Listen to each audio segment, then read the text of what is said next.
Pluralidad de voces, libertad de expresión.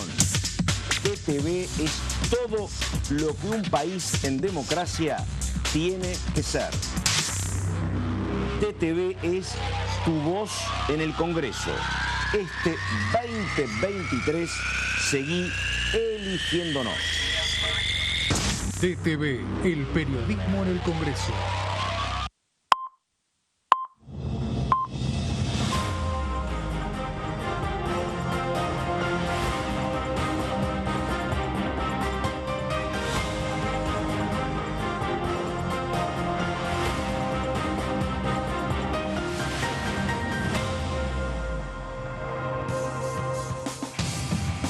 ¿Cómo les va? Muy buenos días. Mañana de jueves, una mañana hermosa en términos climáticos en la ciudad de Buenos Aires y una actividad parlamentaria que está marcada por la foto de ayer del ministro del Interior, Guillermo Francos, ingresando en el despacho de Martín Menem, titular de la Cámara de Diputados, y entregándole el megaproyecto Ómnibus que, bueno, habrá que ver ahora cuándo se empieza a tratar, posiblemente en extraordinarias que ya están convocadas desde ahora, desde el 26 hasta el 31 de enero. Ya lo había anticipado en este sentido el ministro de Justicia, indicando que este proyecto Ómnibus era un proyecto complementario del decreto que se conoció en la jornada del día 20. Lo que había dicho Cuneo Libarona es: porcentaje más, porcentaje menos, fuimos recortando gran parte de lo que era el DNU original y quedó un 35-40% en ese DNU y el resto va al megaproyecto que se está presentando, dijo hace unos días Cuneo Libarona. Bueno, ese proyecto ingresó, repetimos, desde ayer y es un proyecto que vamos a estar analizando con Nico Márcico en detalle en un ratito nomás, pero que abarca una cantidad enorme de cuestiones, como por ejemplo el tema de un proyecto de ley para lo que es el tema de trabajadores públicos, de empleados públicos, crea el Fondo de Reconversión Laboral para empleados de planta, cuyos cargos, dice el proyecto, serán suprimidos. Estos trabajadores tendrán un año para reinsertarse en otro puesto laboral del Estado o si no, dice esto, deberán irse al sector privado como plan B o serán despedidos. Aquí comenzamos con la larga cuestión legal que tiene que ver con que los empleados públicos en la República Argentina desde hace mucho tiempo tienen estabilidad laboral. Esa es una cuestión central que habrá que ver cómo se puede laudar con esta cuestión, ¿no?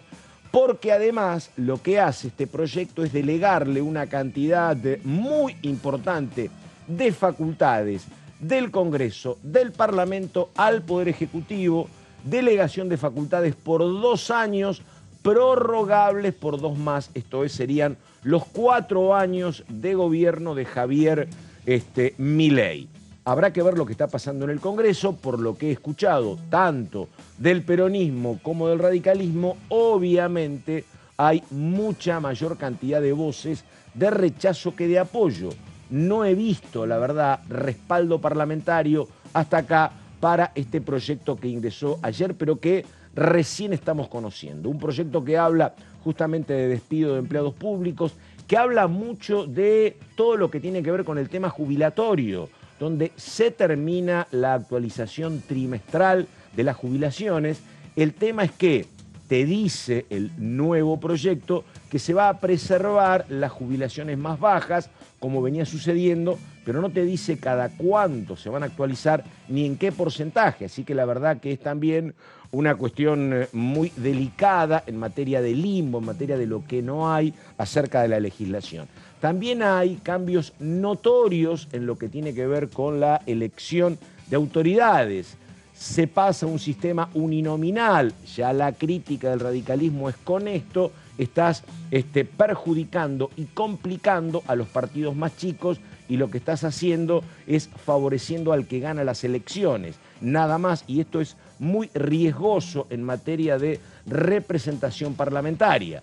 También estás eliminando la PASO. Así que bueno, un montón de cuestiones y después en el marco de este proyecto muy amplio tenés privatizaciones de empresas de todo tipo, desde algunas que uno ni sabía que estaban existiendo porque datan de resabios o residuales de empresas que se empezaron a privatizar en tiempos de Menem, hasta otras como YPF, que la verdad son empresas absolutamente rentables, pero bueno, en el paquete está todo, un paquete muy extenso que habrá que ver cuándo se empieza a tratar. Ayer le entregó el paquete, le entregó este mega ómnibus, esta mega ley, se le entregó francos a Martín Menem y hay que ver cuándo empieza la cuestión acá.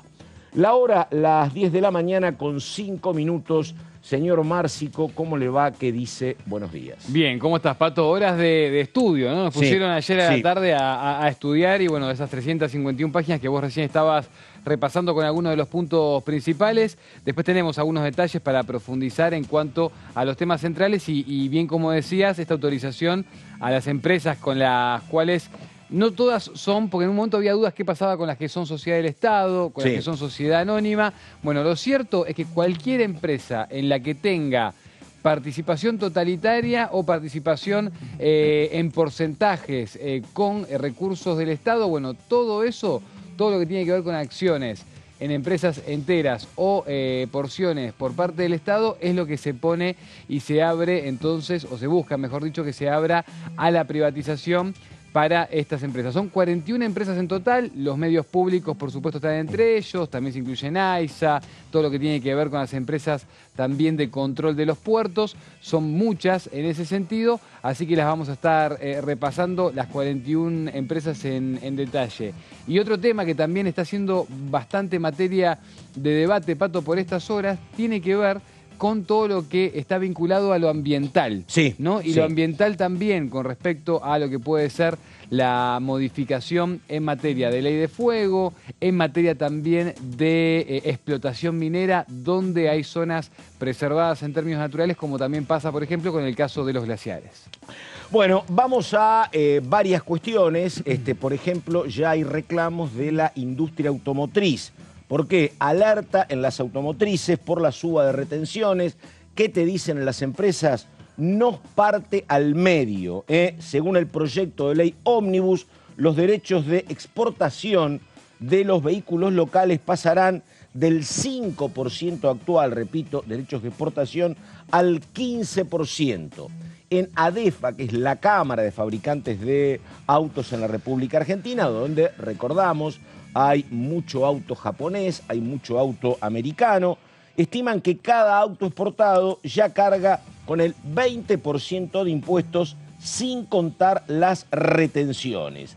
Así que bueno, repetimos, lo que dicen los fabricantes de automotores nos parte al medio todo lo que tiene que ver con suba de retenciones. Así que habrá que ver todo esto, dónde me parece a mí, está sobrevolando este marco lo que también ya planteó en algún momento el presidente Javier Milei, que es lo de convocar a un plebiscito.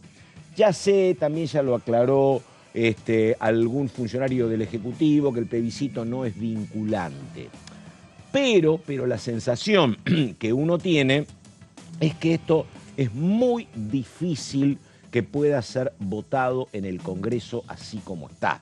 Porque tenemos que ir a la discusión primero, a la discusión en comisión, tiene que llegar al recinto. Y la verdad, uno tiene de un lado lo que son 100 y pico de oposición dura, que es Unión por la Patria, más lo que tiene que ver con la izquierda. Pero ayer se conformó un bloque federal, donde están desde Pichetto a Expro y Margarita Stolbizer, que tienen muchos reparos para con este proyecto. Y ni hablar con el DNU. Entonces lo que uno ve, la verdad, es que en el armado parlamentario es cierto que por ahí dijo María Eugenia Vidal que ella respaldaría el DNU. Pero es una voz que me parece no alcanza a conformar mayorías. Esto se está trabajando permanentemente. Digo la impresión a priori.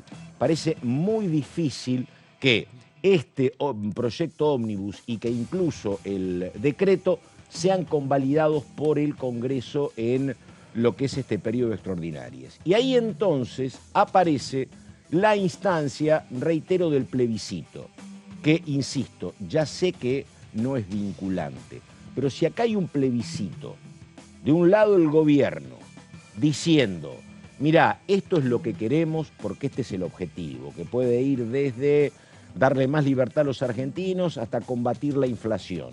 Y del otro lado la oposición, una oposición que tiene una cantidad absolutamente sólida de argumentos, porque en estos 40 años de historia en la Argentina jamás ningún ejecutivo pidió tantas atribuciones en detrimento del Congreso como está pasando ahora. Pero es una oposición donde, bueno, de un lado está el oficialismo y la cara del oficialismo es Milei. Y del otro lado, ¿cuál es la cara de la oposición? Eso habrá que ir resolviéndolo.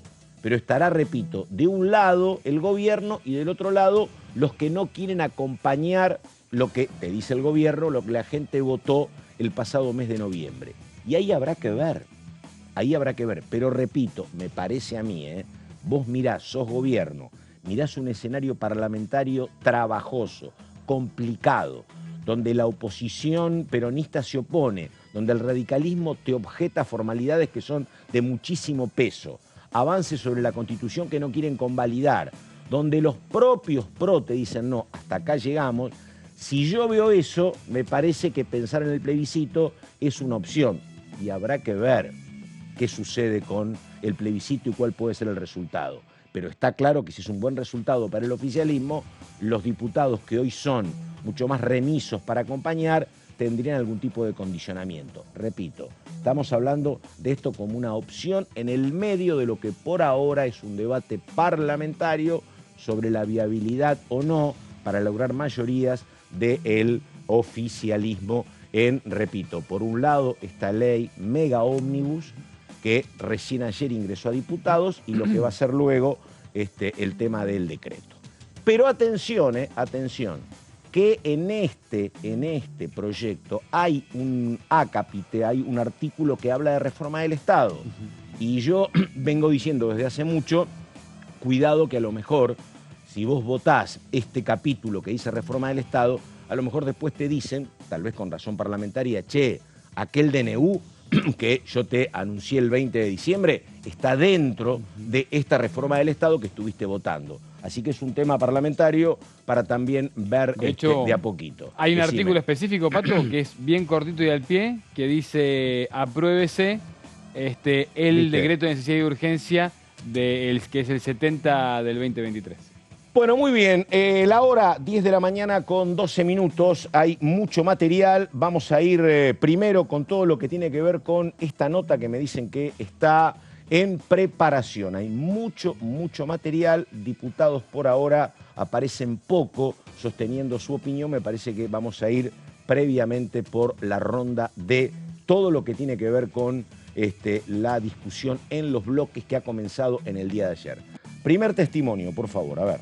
Lo que sí te puedo contar son los minutos de suspenso que hubieron en el momento de la cadena nacional, cuando el presidente anuncia la derogación de la ley de promoción industrial, en el cual creo que todos los fueguinos todos pensaron que hablaba de Tierra del Fuego. Por un segundo hicimos una pausa. Me imagino. A ver, yo en lo que estoy tranquilo en mi pertenencia en este espacio y como defensor de la situación particular de Tierra del Fuego, Milei ha dicho en campaña, la 19640, que es la ley que nos da ese estatus tributario especial y que es parte del ADN de la provincia, para nosotros es algo que no negociamos como espacio político y como yo como persona. Entonces para nosotros era fundamental contar con el acompañamiento del presidente en esto, y es algo que en campaña se lo han preguntado en medios, nosotros lo hemos conversado con el espacio, de estar seguros que estábamos trabajando con alguien que comparta nuestra mirada sobre la provincia, sobre el presente y el futuro. Ahora, Ahora, lo que él anunció que se deroga es otra ley de promoción industrial, no es la 19.640, que es la de Tierra del Fuego. Por otro lado, existe algo que se llama el subrégimen de promoción industrial, que es un conjunto de normas que le dan característica a lo que sucede en la provincia, a lo que sucede con las industrias, que tampoco se ve afectado, ni tampoco el estado de Tierra del Fuego como área aduanera especial. Entonces el corazón de lo que sucede en Tierra del Fuego no se toca en ese DNU. Perdón, pero para que la gente lo entienda, ¿en qué medida entonces queda afectado Tierra del Fuego con esta derogación? No, a ver, la ley de promoción industrial que menciona el DNU no es la que regula, ni le da norma, ni toca los intereses de Tierra del Fuego. Es otra ley distinta. A ver, vamos a un dato importante. Martín Menem, el presidente de la Cámara, indicó que las comisiones a las cuales será girado este proyecto ómnibus son Presupuesto y Hacienda, Asuntos Constitucionales, Legislación General y Relaciones Exteriores. Todas comisiones muy, muy importantes. Repito, Presupuesto y Hacienda, que comanda José Luis Espert. Que ayer tuvo una declaración Espert que me pareció muy sincera. Habrá que ver cómo cae en Palacio, que dijo, bueno, yo no sé, no puedo garantizar que este programa económico va a resultar exitoso. Dice, por ahí no funciona. Acuérdense lo que sucedió con Menem, que hizo como 3 intentos. Pero bueno, fue lo que dijo, repito, José Luis Espert, que está a cargo de una comisión clave como es Presupuesto y Hacienda. Después tenemos Asuntos Constitucionales, Legislación General y Relaciones Exteriores. Todas, te diría, si vos querés una selección de comisiones, aquí está. No queda otra importante. Juicio político, si querés, pero son las más importantes. Y acá hay un dato, que es que todavía los nombres de los o las titulares para estas comisiones no está. No se sabe quién va a Asuntos Constitucionales, a Legislación General y a Relaciones Exteriores. Habrá que ver si se recurre a alguien cercano, porque Espert no es un hombre de La Libertad Avanza, es de Avanza Libertad y ahora pertenece orgánicamente a Juntos por el Cambio. Hablando de Juntos por el Cambio, ayer le preguntaban a Margarita Stolbizer si la conformación del nuevo espacio significaba la muerte de oficial de Juntos por el Cambio. Ella dijo, bueno, la verdad, nunca estuvo conformado ya Juntos por el Cambio. Ya cuando arrancó este año, vos tenés un bloque PRO, que es el que maneja Ritondo, tenés otro con desprendimientos, donde hay gente del PRO en el de ella, pero hay gente también que viene de la coalición cívica, está el del radicalismo, así que como bloque Juntos por el Cambio no está más. Bueno, en ese espacio de Juntos por el Cambio estaba José Luis Espert. Hay que ver ahora a quién se termina convocando para Asuntos Constitucionales, Legislación General y Relaciones Exteriores. Bueno, las comisiones van a ser conformadas, dice, antes de que termine la semana, trabajo urgente entre hoy y mañana, y a partir de los primeros días de enero vienen al Congreso los principales ministros y funcionarios para explicar la importancia de avanzar con estas reformas. La verdad que sería bárbaro, bárbaro sería. Primero porque enero es un mes absolutamente inusual para estas cuestiones, pero nada, el gobierno empezó con el acelerador a fondo, así que nada, sería la verdad una cuestión básica de funcionamiento de la democracia. Vos querés avanzar con un proyecto, es un proyecto mega ómnibus, conformás comisiones y vienen los ministros. La verdad, ojalá, sería un muy buen dato. Mirá vos, ¿qué más dijeron cerca de Martín Menem? Todos tienen que entender que la Argentina, además de no tener plata, no tiene tiempo. Bueno, sería, la verdad, muy, muy edificante, republicano, de acuerdo con las instituciones, que justamente vengan los ministros. Yo hasta acá no tenía ese dato y sería como un cambio de rumbo muy, muy interesante. Vamos con una más del diputado de Pauli de La Libertad Avanza, dale. Nosotros acá tenemos dos frentes de discusión política abierta. A ver. Después de la Primera Guerra Mundial, hay dos frentes en donde había discusión de batalla fuerte. Bueno, un frente es el DNU y otro va a ser el paquete de leyes, que en muchos temas se van a entrecruzar. Entonces hay que resolver la cuestión de resolverla, quiero decir, de discutirla, que vaya por los carriles que tiene que ir, y otro va a ser el paquete de leyes. Yo creo que hay cosas en las que van a haber espacios políticos que estén dispuestos a acompañar ciertas medidas y otras no, pero así con todos los espacios políticos, y bienvenido sea. O sea, para eso hay un congreso, para que haya una discusión. A ver, hay cuestiones que a mí me pueden gustar personalmente, pero que las dejo de lado por las cosas que pueden ser más útiles para la provincia, claro, y que va a terminar siendo el resultado de las decisiones. Vas a estar? No lo sé. Va a ser el resultado de la conversación con otros bloques. No he pedido estar en educación, pero te digo por qué. Es lo que a mí me gusta, claro, a título personal. Claro. Pero, a ver, hay un montón de gente capacitada que puede, de mi espacio, que puede representarlo. A mí sí me interesan aquellas que tengan que ver con la economía, el presente y el futuro de Tierra del Fuego. Creo que ahí es necesario que haya un fueguino que defienda esos intereses. ¿Vas a estar solo? Digo, ¿hay alguien más de Tierra del Fuego que te va a acompañar de tu espacio o sos vos? No, de mi espacio estoy yo solo. Bueno, recordamos entonces, el resumen hasta acá te va marcando que previsiblemente los representantes de Unión por la Patria son todos muy críticos de este proyecto, y los otros, que tenés un arco importante donde tenés radicales, PRO y Coalición Cívica, están haciendo hincapié básicamente en las formas, indicando que es, por ejemplo, Juan Manuel López, que dice es un proyecto, yo diría, muy desordenado, porque mezcla, combina cuestiones que son muy distintas y que habrá que ver cómo podemos resolver. Repito, al peronismo no le gusta nada de manera previsible, y lo que pasa con lo que era Juntos por el Cambio, están en desacuerdo con las formas,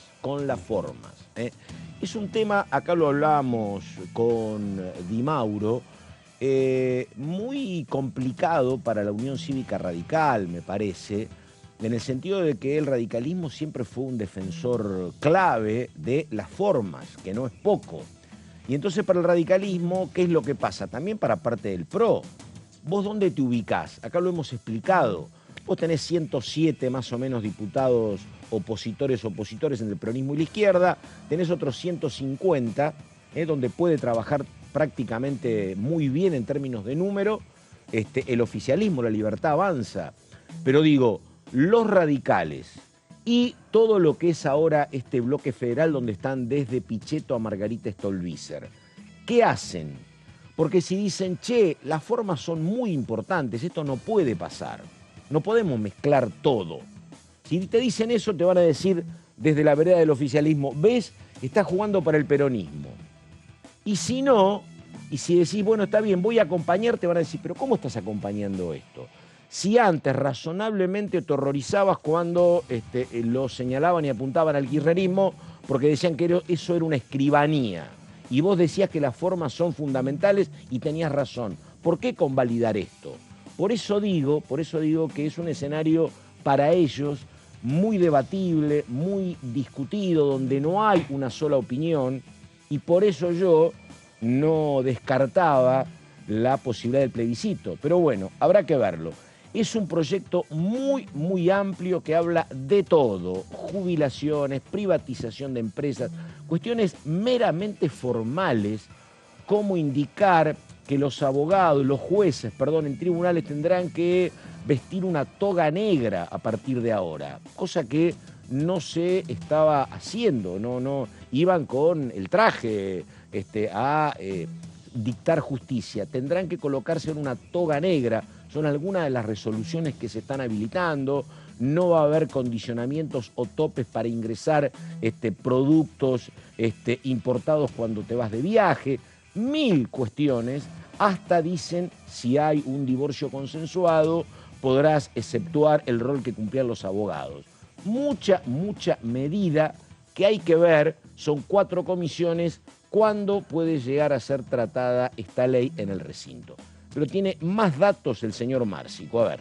Pato, tenemos algunos de los temas y de los puntos principales de este proyecto, de esta famosa ley ómnibus que vos venías comentando y venías relatando, y vamos a centrarnos con un poco de paciencia en alguna de las cosas que seleccionamos como, si se quiere, el eje, la columna vertebral de este proyecto, que también tiene, por supuesto, muchos condimentos, como vos recién mencionabas. Bueno, yo diría, y lo que se me ocurrió fue arrancar planteando lo que tiene que ver con la reforma electoral.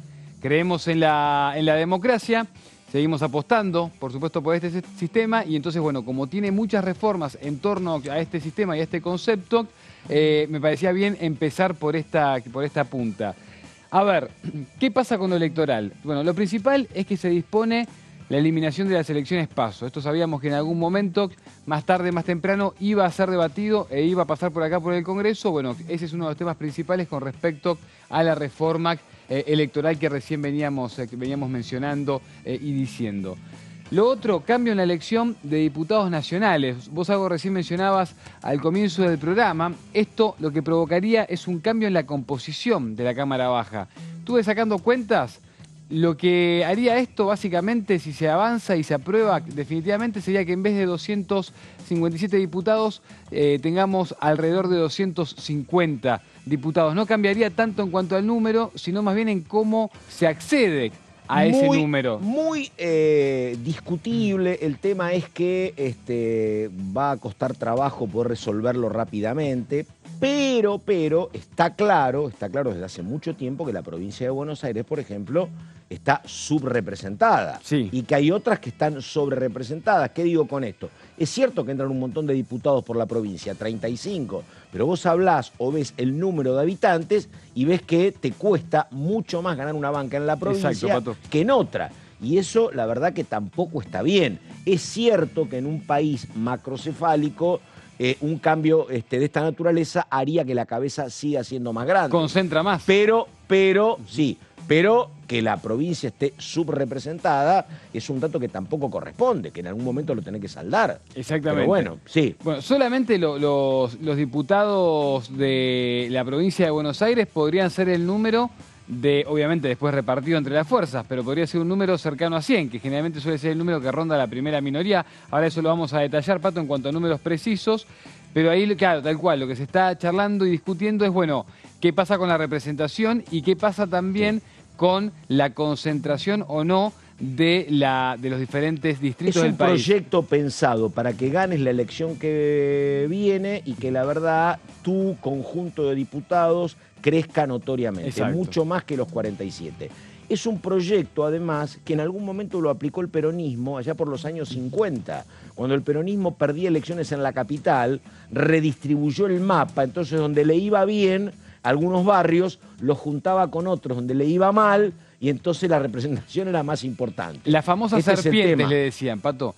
Porque vos tenías la ciudad de Buenos Aires, por ejemplo, distribuida con unas figuras extrañas que parecían serpientes. Y entonces para que vos tuvieses, efectivamente. Para que agarre los barrios que te convenían en cuanto a voto. Qué sé yo, te metía Pompeyi Soldati con Barrio Norte, a lo Exactamente. Mejor. Exactamente. Sí. Esto sería algo así como armar una intendencia que junte, o una provincia que junte La Matanza, claro, ¿no? y Vicente López. Con Morón, o otro más, y una que gane el peronismo para siempre. Claro. Porque no transformás más ahí la alternancia. Por eso. La ley que vos decías que está vigente ahora, Pato, con respecto a la representación de las provincias, lo que impone o propone, como lo querramos ver, es al menos 3 diputados por provincia, claro, más el porcentaje. Claro. Por eso es que tenés provincias que tienen, por ejemplo, a pesar de tener muy poca cantidad de habitantes, 5 diputados. Sí, exactamente, así tal cual. Y es como lo que pasa, que es la regla que es ley en el Senado. No importa la cantidad de habitantes, importa el distrito. Exacto. Y tienen 3 senadores, desde Tierra del Fuego a Provincia de Buenos Aires. Exactamente. Entonces le garantizaba el mismo número en cuanto a cantidad. Lo que pasa es que son reformas piso.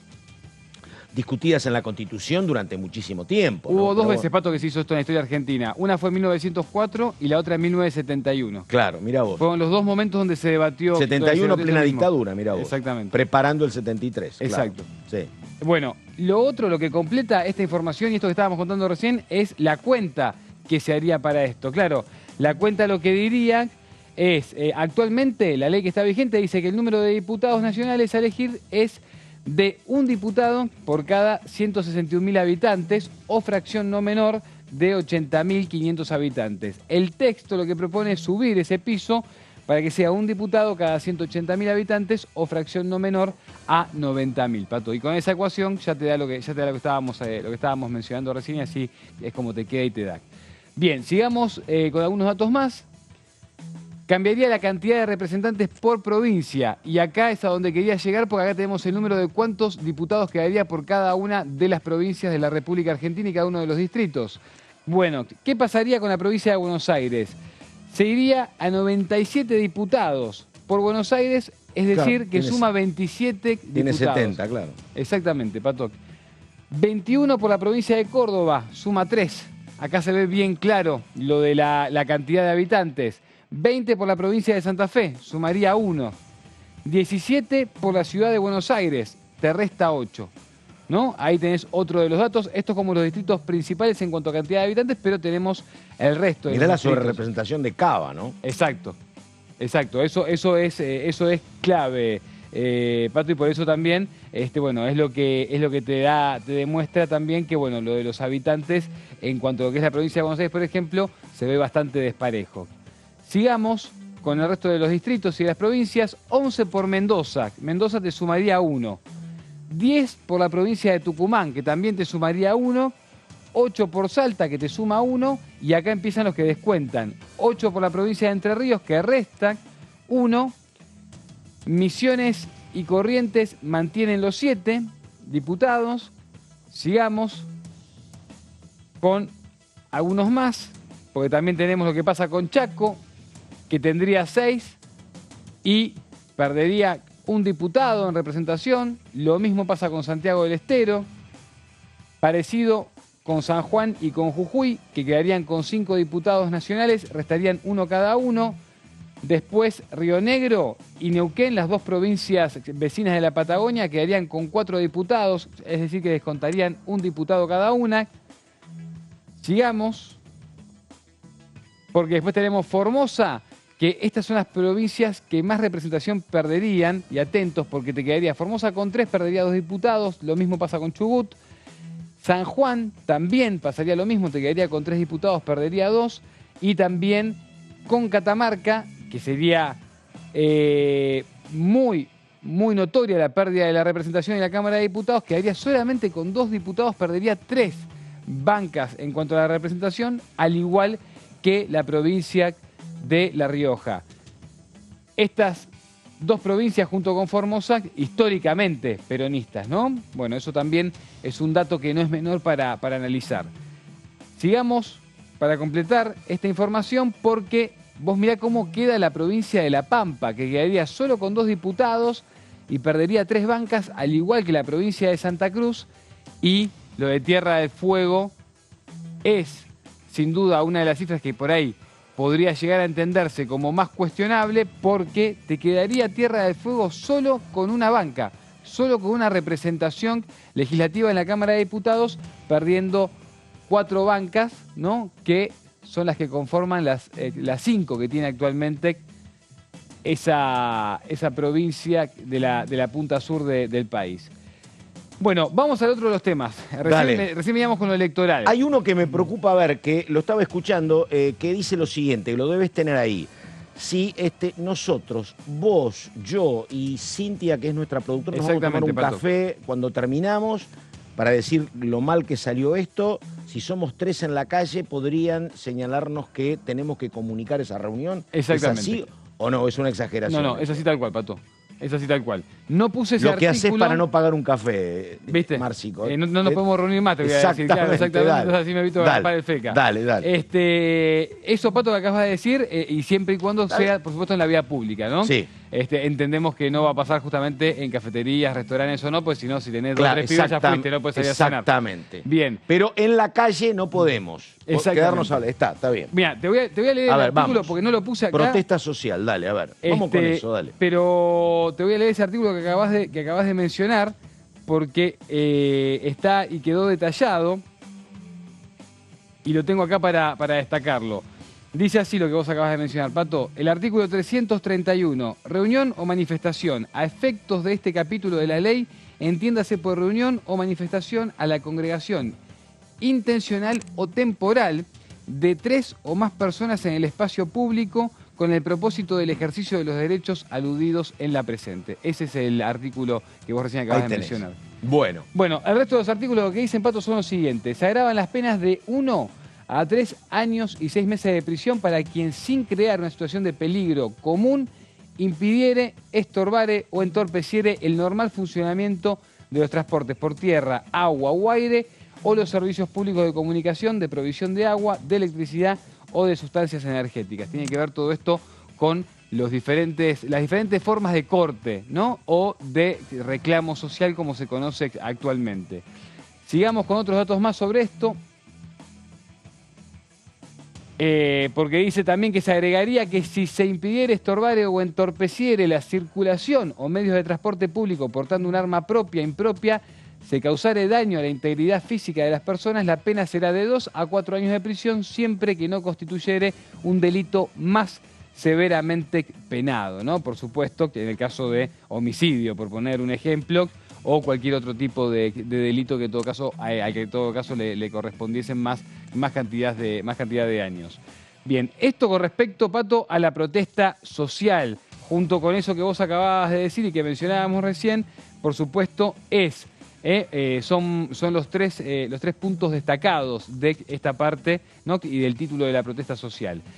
Por otro lado, y seguimos avanzando en el detalle, tenemos otros cambios importantes. Sí, perdóname, un tema en torno a lo que tiene que ver con el protocolo antipiquete. Sí. Digo esto porque hoy se moviliza Luis Delía. Exactamente, es un Pato. tema que hay que ver cómo se termina laudando, ¿no? Pero bueno, Patricia Bullrich se había manifestado conforme en la primera disputa que tuvo con la movilización de Beliboni. Exacto. Pero bueno, hoy Miércoles moviliza pasado. Delía, así que esto es hora a hora. Así Exacto, que es hora ahora, Pato, y bueno, todo esto tiene que ver con cómo se activan también los diferentes mecanismos de las distintas agrupaciones y también de los diferentes espacios de representación de trabajadores, trabajadoras, jubilados, pensionados. ¿Por qué decimos esto? Porque hoy también va a haber un plenario en la localidad de Avellaneda, sí, con la CGT y las 2 CTA, que es donde aparentemente se va a debatir si hay paro nacional sí o paro nacional no. El otro tema, acaba de hablar Ricardo Gil Lavedra en torno a la cuestión del divorcio express sin la participación de abogados.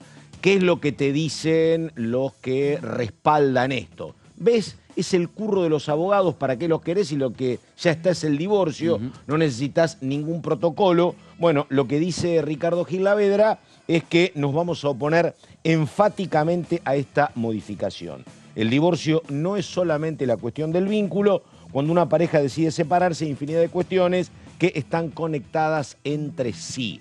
Pero bueno, nada, en el caso de que esto se termine votando, es una cuestión, la verdad, llamativa. Uno generalmente termina un vínculo, hay la participación de un abogado, hasta aquí llegamos. Sin esa firma, bueno, sería una cuestión muy, muy novedosa. Pero nada, se está oponiendo Ricardo Gil Lavedra, habrá que ver también. Porque otro de los temas, Pato, que es lo que menciona Gil Lavedra también ahí, por lo que entiendo, tiene que ver con que qué pasa si de repente fue uno de los dos el que trabajó mayor cantidad de tiempo, mayor cantidad de años, o el que, por ejemplo, tiene algún tipo de propiedad, o bien a nombre propio. Lo que pasa que te digo, en un divorcio... Entre partes ponerse de acuerdo es difícil. En un divorcio siempre hay dos partes. Acá a lo mejor se está refiriendo a la primera. Hay dos cuestiones en el divorcio. Vos decís, termino mi vínculo. Bueno, entonces se termina tu vínculo afectivo, esa parte se termina, y cuando vos interrumpís, lo único que lográs es que estás habilitado para volver a casarte. Y lo otro, que es más complejo, es el punto final a la sociedad. La división de bienes. Exactamente. Ahí yo coincido plenamente con vos, es que si tenemos que dividir una casa, necesito todo firmado. Esto es lo que acuerda ella, esto es lo que acuerdo yo, y hay una firma que lo protocoliza. Ahí sí, pero para lo otro, para simplemente quedar otra vez habilitado para casarme si tengo ganas y persisto en el intento, a lo mejor no sería tan necesario el abogado. Habrá que ver para qué parte se refieren. No, no, eso seguro. También te podría avisar el abogado lo que puede venir si seguís insistiendo, pero eso ya sería otra parte del debate. Yo conozco casos, Dale, Pato. Por supuesto. Conozco casos de personas que han comprado, y esto también tiene que ver con el debate que tuvimos sobre el patriarcado, que han comprado casas incluso en otras provincias u otros países, y que si no hubiese sido por el abogado que intervino, después en la división, una de las dos partes perdía en la sociedad. Pero claro, claro. Claro, exactamente. O sea que eso es un tema a tener en cuenta. Bueno, vos me contaste, ¿no? Que salió a saludar Milei, ¿no? Sí, vos me contaste. sí, Digo, con el gabinete, había un videito dando vuelta. Sí. Le preguntaron a Eduardo Valdés si confía en obtener la mayoría para rechazar el DNU. Sí. ¿Qué dijo Valdés? Siento que sí, dijo Valdés. Bueno, pero bueno, siento, qué sé yo. Habrá que ver. Sentimiento siempre es importante. Exactamente, sí. Siento que sí, dijo Valdés, para esto que son como, a ver, tampoco se va a tratar ganancias en este lío. No. No se va a tratar ganancias. No. Y ni se va a tratar el DNU que sigue vigente. Lo que se trata ahora es este megaproyecto ómnibus. Así que bueno. Exactamente, pero me parece que fue un intento lo otro, ¿no? De esos 11 puntos que veníamos detallando. No es un intento. No es un intento porque eso está funcionando. El decreto está funcionando. Claro, pero digo, con respecto a lo de ganancias y a lo que tenía que ver con lo que mandaron como parte del temario de extraordinarias. Sí. Como que ahora de repente te corrieron el foco con todo este mega paquete. Pero el tema es que, claro, la verdad, hay otra cuestión. Ayer lo escuché a el doctor Gil Domínguez planteando, Andrés Gil Domínguez, que él está estudiando cuándo presentar algún reparo, alguna acción contra el DNU. Que él dijo, esto no es una carrera de 100 metros, esto es una maratón, porque obviamente vos objetás jurídicamente el DNU, primero lo presentás ante un tribunal, el tribunal tiene que responder, después puede apelar. Suponete que el tribunal te convalida a vos de primera instancia. Dice, está bien, esto es anticonstitucional. Tenés razón. El Ejecutivo va a apelar y en algún momento eso llegará a la Cámara. Exacto. Y te completo, Pato, con esto, porque después, en cuanto a los cambios, hay un cambio en materia de educación que está dentro de los principales, y lo cité textual. Dice, en los argumentos, una de las cosas que se señala es que respetando fielmente el principio de gratuidad de la educación pública universitaria para argentinos y extranjeros residentes, se autoriza a que las universidades que lo deseen puedan arancelar la educación a extranjeros no residentes. Y esto es clave porque sabés que se va a dar en un marco de una sequía absoluta en las universidades. Exacto, Pato. Están con el presupuesto muy complicado porque ya se prorrogó el tema de lo del presupuesto 2023. Pero además no recibieron todos los fondos en el 2023 que le correspondía. Recibieron el 50%. Anda a reclamar los que te faltan ahora este nada. año, ¿no? Claro. Pero digo, uno sabe lo que está pasando en la UBA y lo mismo ha planteado el rector de la UNL que dijo, así con la plata que tengo, llego hasta mayo. Y le escuché lo mismo también a la rectora de la Universidad de Avellaneda, Pato. Bueno, exactamente. Así que nada, me parece que te van a decir, che, yo plata no tengo, financiate. Efectivamente, así que bueno, habrá que ver esto cómo termina resultando. Si te parece, hacemos una pausa, Pato, tenemos bastante más para detallar. Esto es muy complicado, porque te digo, aunque el proyecto sea rechazado, la plata no va a estar, no, eso. La plata no va a estar, Ya lo dicen las remeras. Exactamente, este es un tema muy, muy sensible. Bueno, nada, vamos con el señor Waldman, ¿sí? A ver, ¿cómo le va? Waldman, ¿qué dice?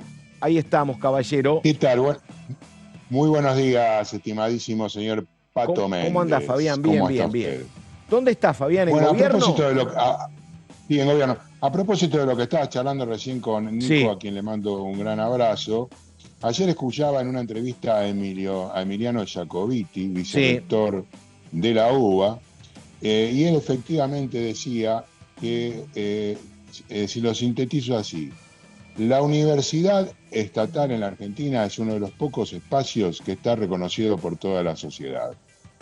Desde ese lugar planteó que si efectivamente se produce falta de entrega de presupuesto y actualización que ya han sufrido en el año 2023, como vos bien lo dijiste recién, no va a dudar en salir a la calle como lo hizo durante el gobierno de Fernando de la Rúa, cuando las manifestaciones provocaron la renuncia del actual diputado y ex ministro Ricardo López Murphy.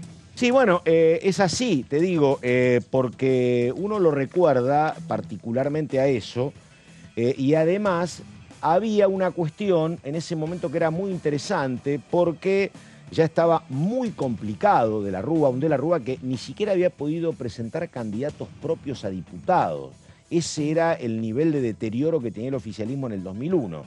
Pero te digo, uno recuerda, hubo dos medidas absolutamente antipáticas. Uno era el recorte del 13% a los jubilados y otro tema era justamente el recorte al presupuesto universitario. Y te digo que como salió a la calle la gente de la UBA de todas las universidades, casi que la presencia de los universitarios en la calle fue más decisivo que el malestar y la incomodidad de los jubilados por el recorte a sus ingresos, ¿eh? Fue una cuestión muy dura, donde además, paradójicamente, había un radical en ese momento, vos lo decías, como ministro de Economía, no era Cavallo.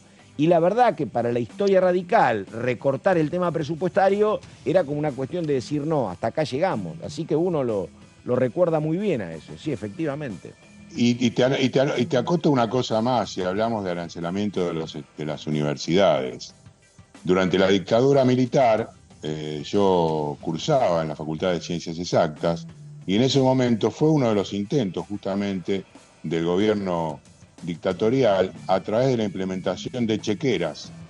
En aquella época se movilizó justamente aquí en la ciudad de Buenos Aires la Federación Universitaria de Buenos Aires y se quemaron frente a la Facultad de Economía. Sí. Recuerdo que era un taloncito celeste, mirá vos, donde justamente estaban cada uno de los bonos con los cuales supuestamente tenías que pagar la universidad. Eso no se llevó a cabo, ni hablar de la historia de la Argentina con respecto a sus principios de la autonomía universitaria, la reforma del 18, que nada más y nada menos surgió de la provincia de Córdoba, y todo el historial que tiene la Universidad Argentina. Más allá de esto, bueno, aquí en Casa Rosada, hace aproximadamente media hora salió al balcón el presidente Milei, junto al resto del gabinete, cuando ya habían culminado la reunión.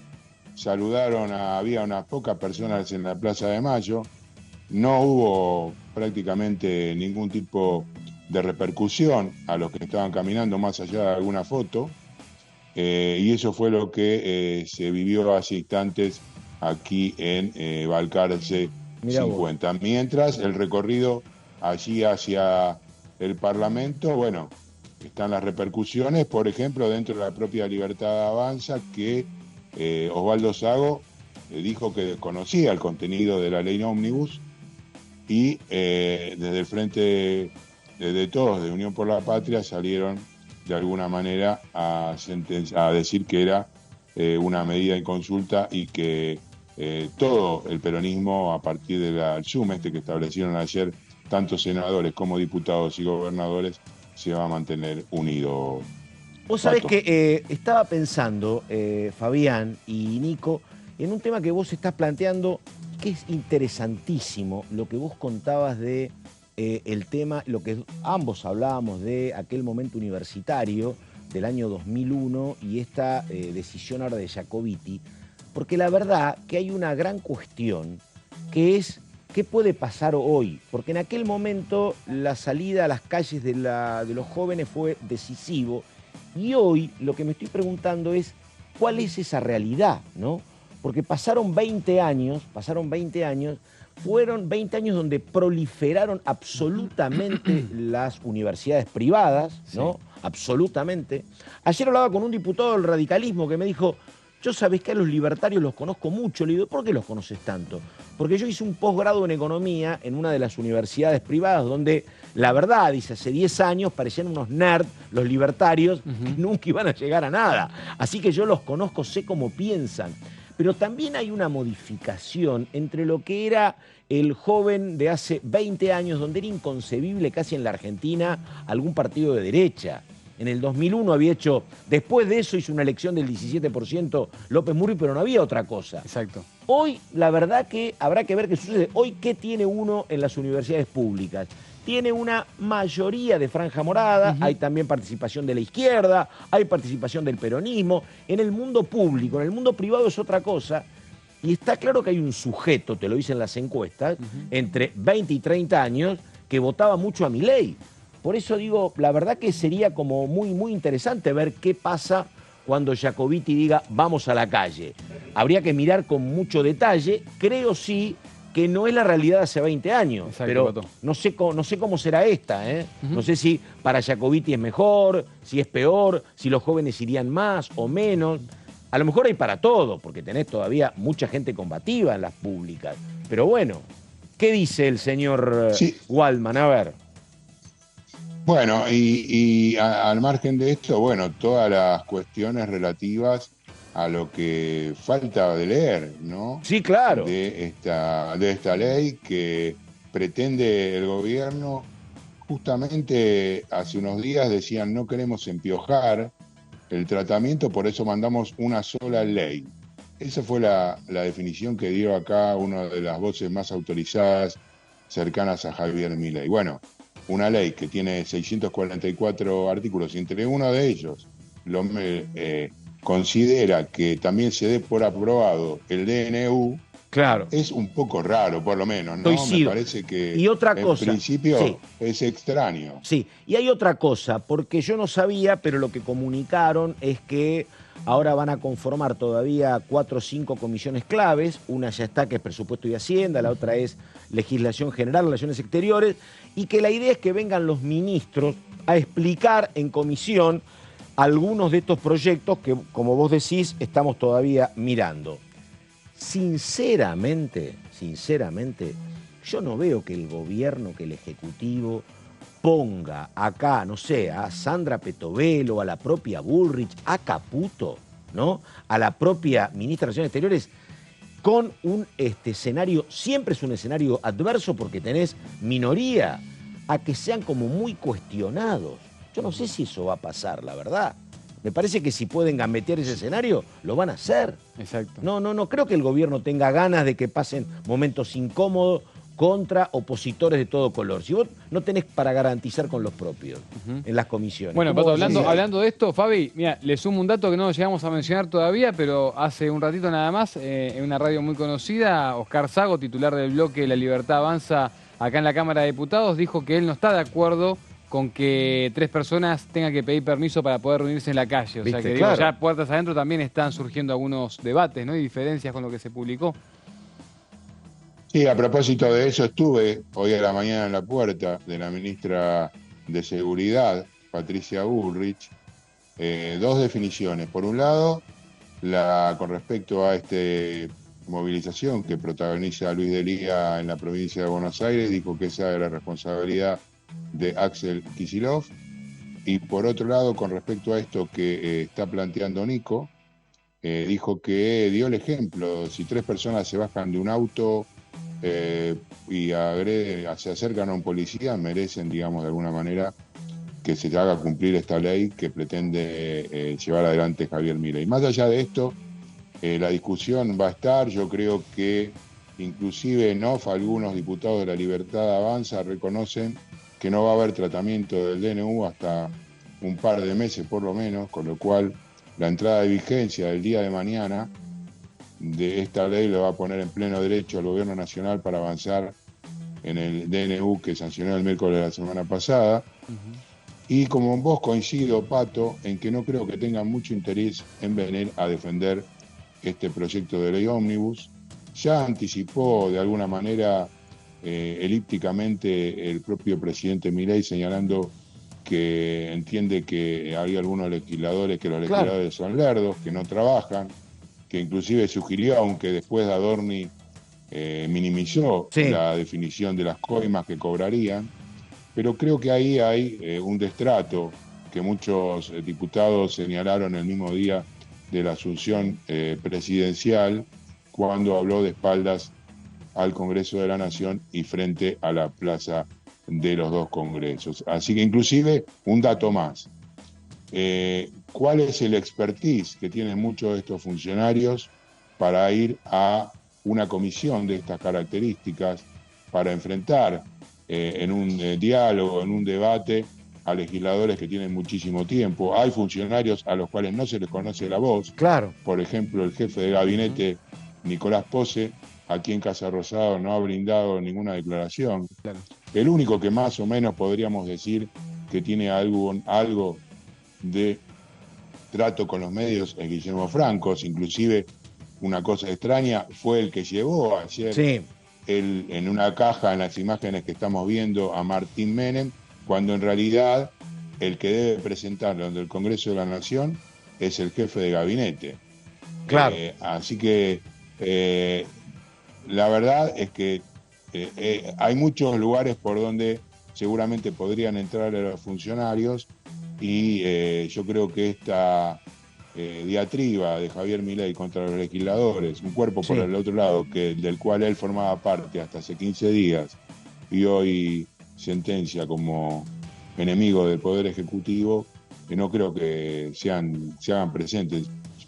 Realmente me sorprendería yo coincido con vos. Vayan al Congreso a exponer y a defender esto que muchos consideramos que no es algo favorable para la mayoría de los argentinos. Sí, por eso yo hoy planteaba temprano también la posibilidad del plebiscito, ¿no? Yo creo que más allá de que Rodolfo Barra dijo que él sabe que no es vinculante, yo creo que ya lo planteó el propio titular del Ejecutivo, yo creo que una manera que ellos imaginan de zanjar el tema es el plebiscito, porque no es vinculante, pero si hay un plebiscito y el plebiscito, el resultado es favorable para el oficialismo, bueno, quedan, más allá del hecho no vinculante, quedan más condicionados los opositores, los que hoy pueden ser presumiblemente opositores. Hablo de radicales, del PRO, de la coalición cívica.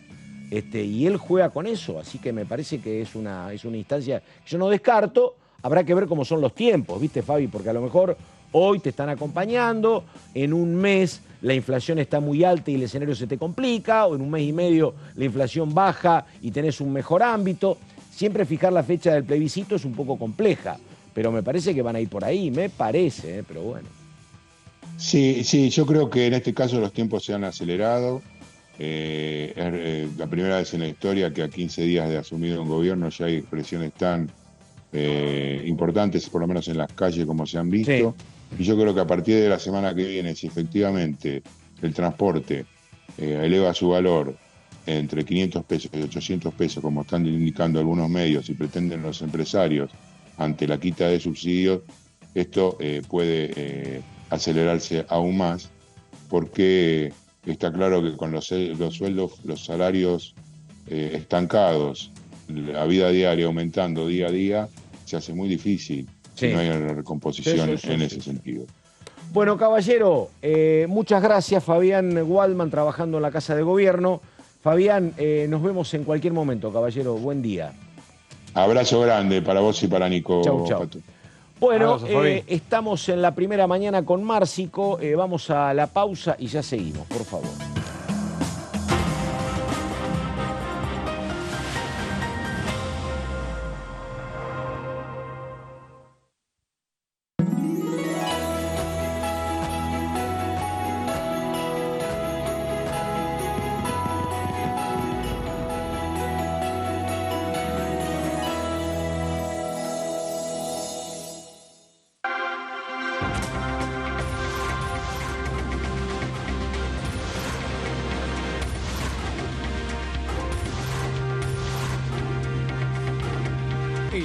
Son tu voz en la primera edición.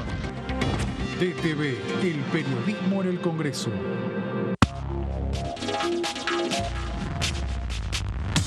DTV es información, es diálogo y es análisis. DTV es pluralidad de voces, es libertad de expresión. DTV es federalismo. DTV es todo lo que un país en democracia tiene que ser. DTV es tu voz en el Congreso. Este 2023 seguí eligiéndonos. DTV, el periodismo en el Congreso. Las sesiones son el espacio donde los diputados debaten proyectos de ley para su aprobación, modificación o desaprobación.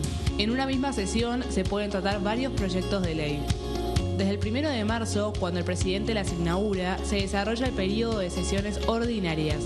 Entre el 1 de diciembre y el 28 de febrero se extiende el periodo de sesiones extraordinarias que solo pueden ser realizadas a pedido del presidente de la Nación. En el recinto, el bloque oficialista se dispone a la derecha del presidente de la Cámara, el bloque opositor mayoritario a la izquierda y en el centro los bloques con menos cantidad de integrantes. En el tratamiento, en general, los diputados tienen 7 minutos y los jefes de bloque entre 20 y 12 minutos conforme al número de legisladores que representen. La sesión es dirigida por el presidente de la Cámara de Diputados, que administra el uso de la palabra y las distintas instancias del funcionamiento. A la izquierda del presidente está el secretario administrativo, a la derecha el secretario parlamentario y debajo de él están los taquígrafos, que registran cada uno de los testimonios.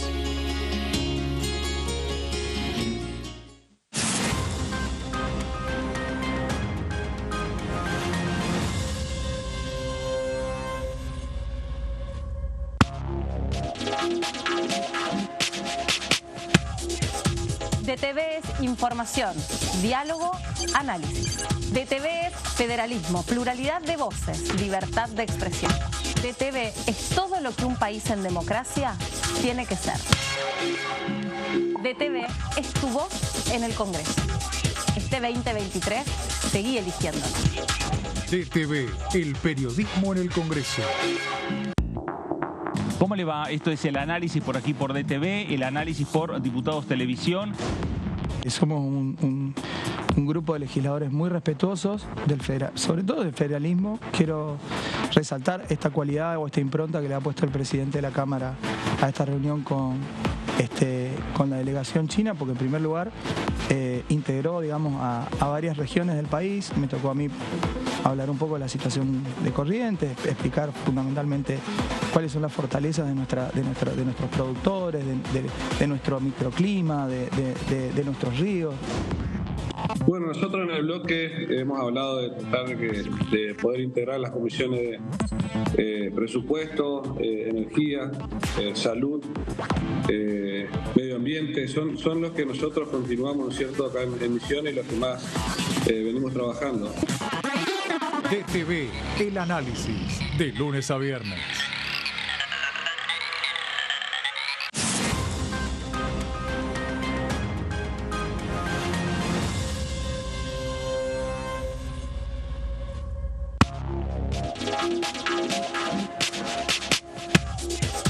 DTV es información, es diálogo, es análisis. DTV es federalismo, libertad de expresión, pluralidad de voces.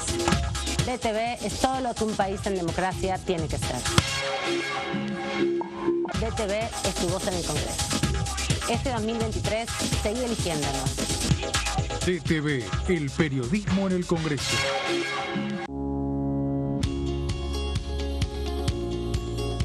Cuando un proyecto de ley ingresa a la Cámara de Diputados, ya sea creado por un legislador, enviado por el Poder Ejecutivo o producto de una iniciativa popular, se trata primero en las comisiones correspondientes para luego ser tratado en el recinto por los diputados. Las comisiones son el ámbito de análisis y debate sobre los proyectos de ley conformadas por legisladores de distintos bloques. Hay 23 comisiones especiales que tratan temas específicos como el atentado a la AMIA y 45 permanentes que tratan temas vigentes como educación y salud. Un diputado puede formar parte de varias comisiones. Cada comisión se compone de un presidente, un vicepresidente y de 3 a 5 secretarios. La duración de los miembros de las comisiones permanentes y especiales es de 2 años. Para que la comisión funcione debe tener quórum, es decir, un mínimo de 15 y un máximo de 31 a 49 diputados. Las autoridades son elegidas por los propios integrantes de las comisiones, que a su vez son elegidos bajo consenso por sus propios bloques. Para que un proyecto sea tratado en el recinto, debe contar con el apoyo de la mayoría de los integrantes de esa comisión. Al finalizar una reunión de comisión, se dictamina sobre la pertinencia de tratar el proyecto en el recinto. El dictamen propone una resolución o decisión sobre una o varias iniciativas o proposiciones.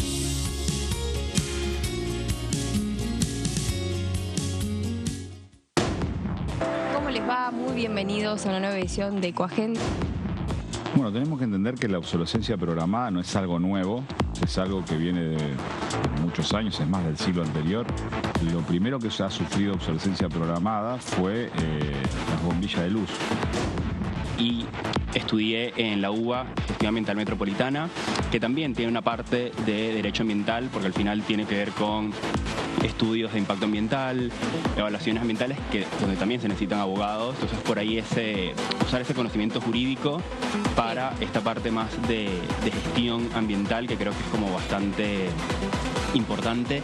Y bueno, mis compañeros eran casi todos arquitectos, urbanistas, creo que éramos 2 abogados nada más. Ecoagenda, jueves 23 horas.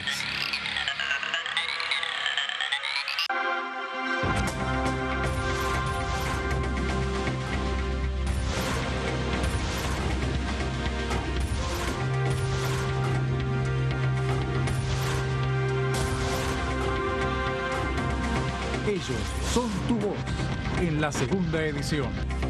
DTV, el periodismo en el Congreso.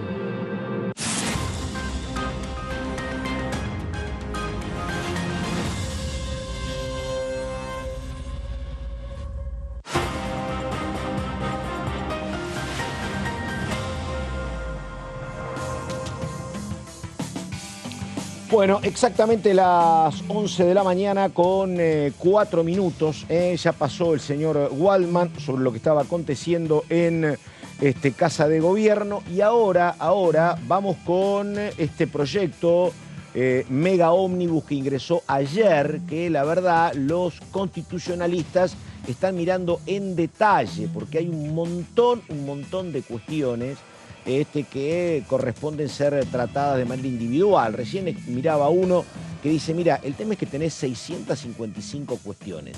Y te digo la verdad, hay 100 y pico que me parecen perfectas. El problema son otras que no termino de compartir. Porque tenés cuestiones que tienen que ver con códigos aduaneros, cuestiones que tienen que ver con el sistema jubilatorio, cuestiones que tienen que ver con reglas laborales, con temas del atuendo que tienen que tener los integrantes del Poder Judicial. Tenés cuestiones electorales. Es como muy complicado. Y la pregunta que teníamos con Waldman es si será cierto, como dicen desde el Ejecutivo, que van a venir acá los ministros, que ahora son 8, 9, a explicar cada uno el porqué de las transformaciones. Ojalá, pero bueno.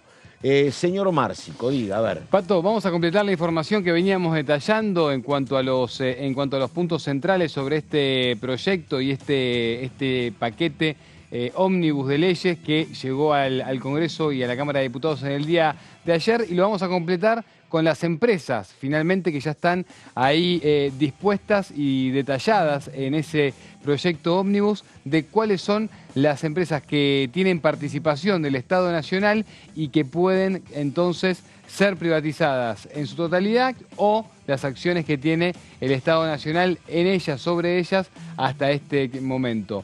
Bien, vamos a hablar y a detallar cuáles son las 41 empresas entonces que estamos mencionando, ¿no? Porque el anexo está redactado por orden alfabético y se inicia con la Administración General de Puertos. Esto es una sociedad del Estado y debería en principio reconvertirse a sociedad anónima antes de ser privatizada del todo. Lo otro, Aerolíneas Argentinas, una de las empresas que también se estuvo mencionando bastante en los últimos días con respecto a esta situación. La otra es Empresa Argentina de Soluciones Satelitales, estamos hablando de ARSAT. Agua y Saneamiento, más conocida como AISA, ¿no? También como otra de las empresas en esa línea. Y seguimos detallando porque dijimos recién que son 41 empresas en total. Banco Nación de la Argentina, otra de las firmas que tiene el Estado Nacional que puede también ayer dijo Margarita Stolbizer, puedo acompañar las privatizaciones de muchas de las empresas, no el Banco Nación. Claro. Así que nada, dato, qué sé yo. Bueno, exacto, y fue una de las primeras empresas del Estado, junto con los medios públicos, Pato, también, que activó, ¿no? los diferentes protocolos de defensa cuando se conoció esta información, que incluso esta información ya estaba implícita cuando conocimos ese decreto de necesidad y urgencia de la semana pasada, ¿no? Así que bueno, Banco Nación dentro también de esas firmas. Por otro lado, Banco de Inversión y Comercio Exterior, como otro de los bancos con participación del Estado, mejor dicho, que pertenece al Estado de la Nación y que puede sufrir entonces este futuro de privatización. La Casa de la Moneda es otra de las firmas. Contenidos Públicos también, del Estado argentino, que si no me equivoco es es la empresa que es conocida como Contar, ¿no? Que también puede ser otra de las que sufra este destino. Corredores Viales, también una empresa que ha trabajado mucho con el Ministerio de Obra Pública de la Nación en los últimos años largos, sobre todo para mejorar y también regular los caminos que dependen, por supuesto, del Estado Nacional a lo largo y a lo ancho de la República Argentina. Otro también de las empresas tiene que ver con la construcción de viviendas para la Armada Argentina. Es una empresa... ¿Me entendés? Este es el tema. La verdad, esto como me decía alguna diputada, yo no sabía ni que existía, ¿no? Claro. Esto, ¿sabés qué pasa? Estas son consecuencias de muchas empresas privatizadas en tiempos del menemismo que en términos legales quedaron como residuales, porque no cumplen ningún rol y siguen ahí con algún empleado administrativo a cargo. Pero todas estas, el tema es que, claro, te ponen esto con YPF, entonces es una discusión, es un debate más complicado. Pero ahora con la ley, porque esto no es el decreto, este es el ley, vos en la ley podés decir, dale para adelante con Dioxitex, dale para adelante con la construcción de viviendas para la Armada, y esto no. Pero YPF nos quedamos con el 51%. O, claro, por ejemplo, con el Banco Nación. Este es un tema que sí te habilita. Fábrica Argentina de Aviones Brigadier San Martín, por ejemplo, vos mirás qué es lo que están haciendo y puede ser o no privatizada. Pero lo que te planteaban diputadas y diputados es que había algunas cuestiones que podían convalidar, otras no.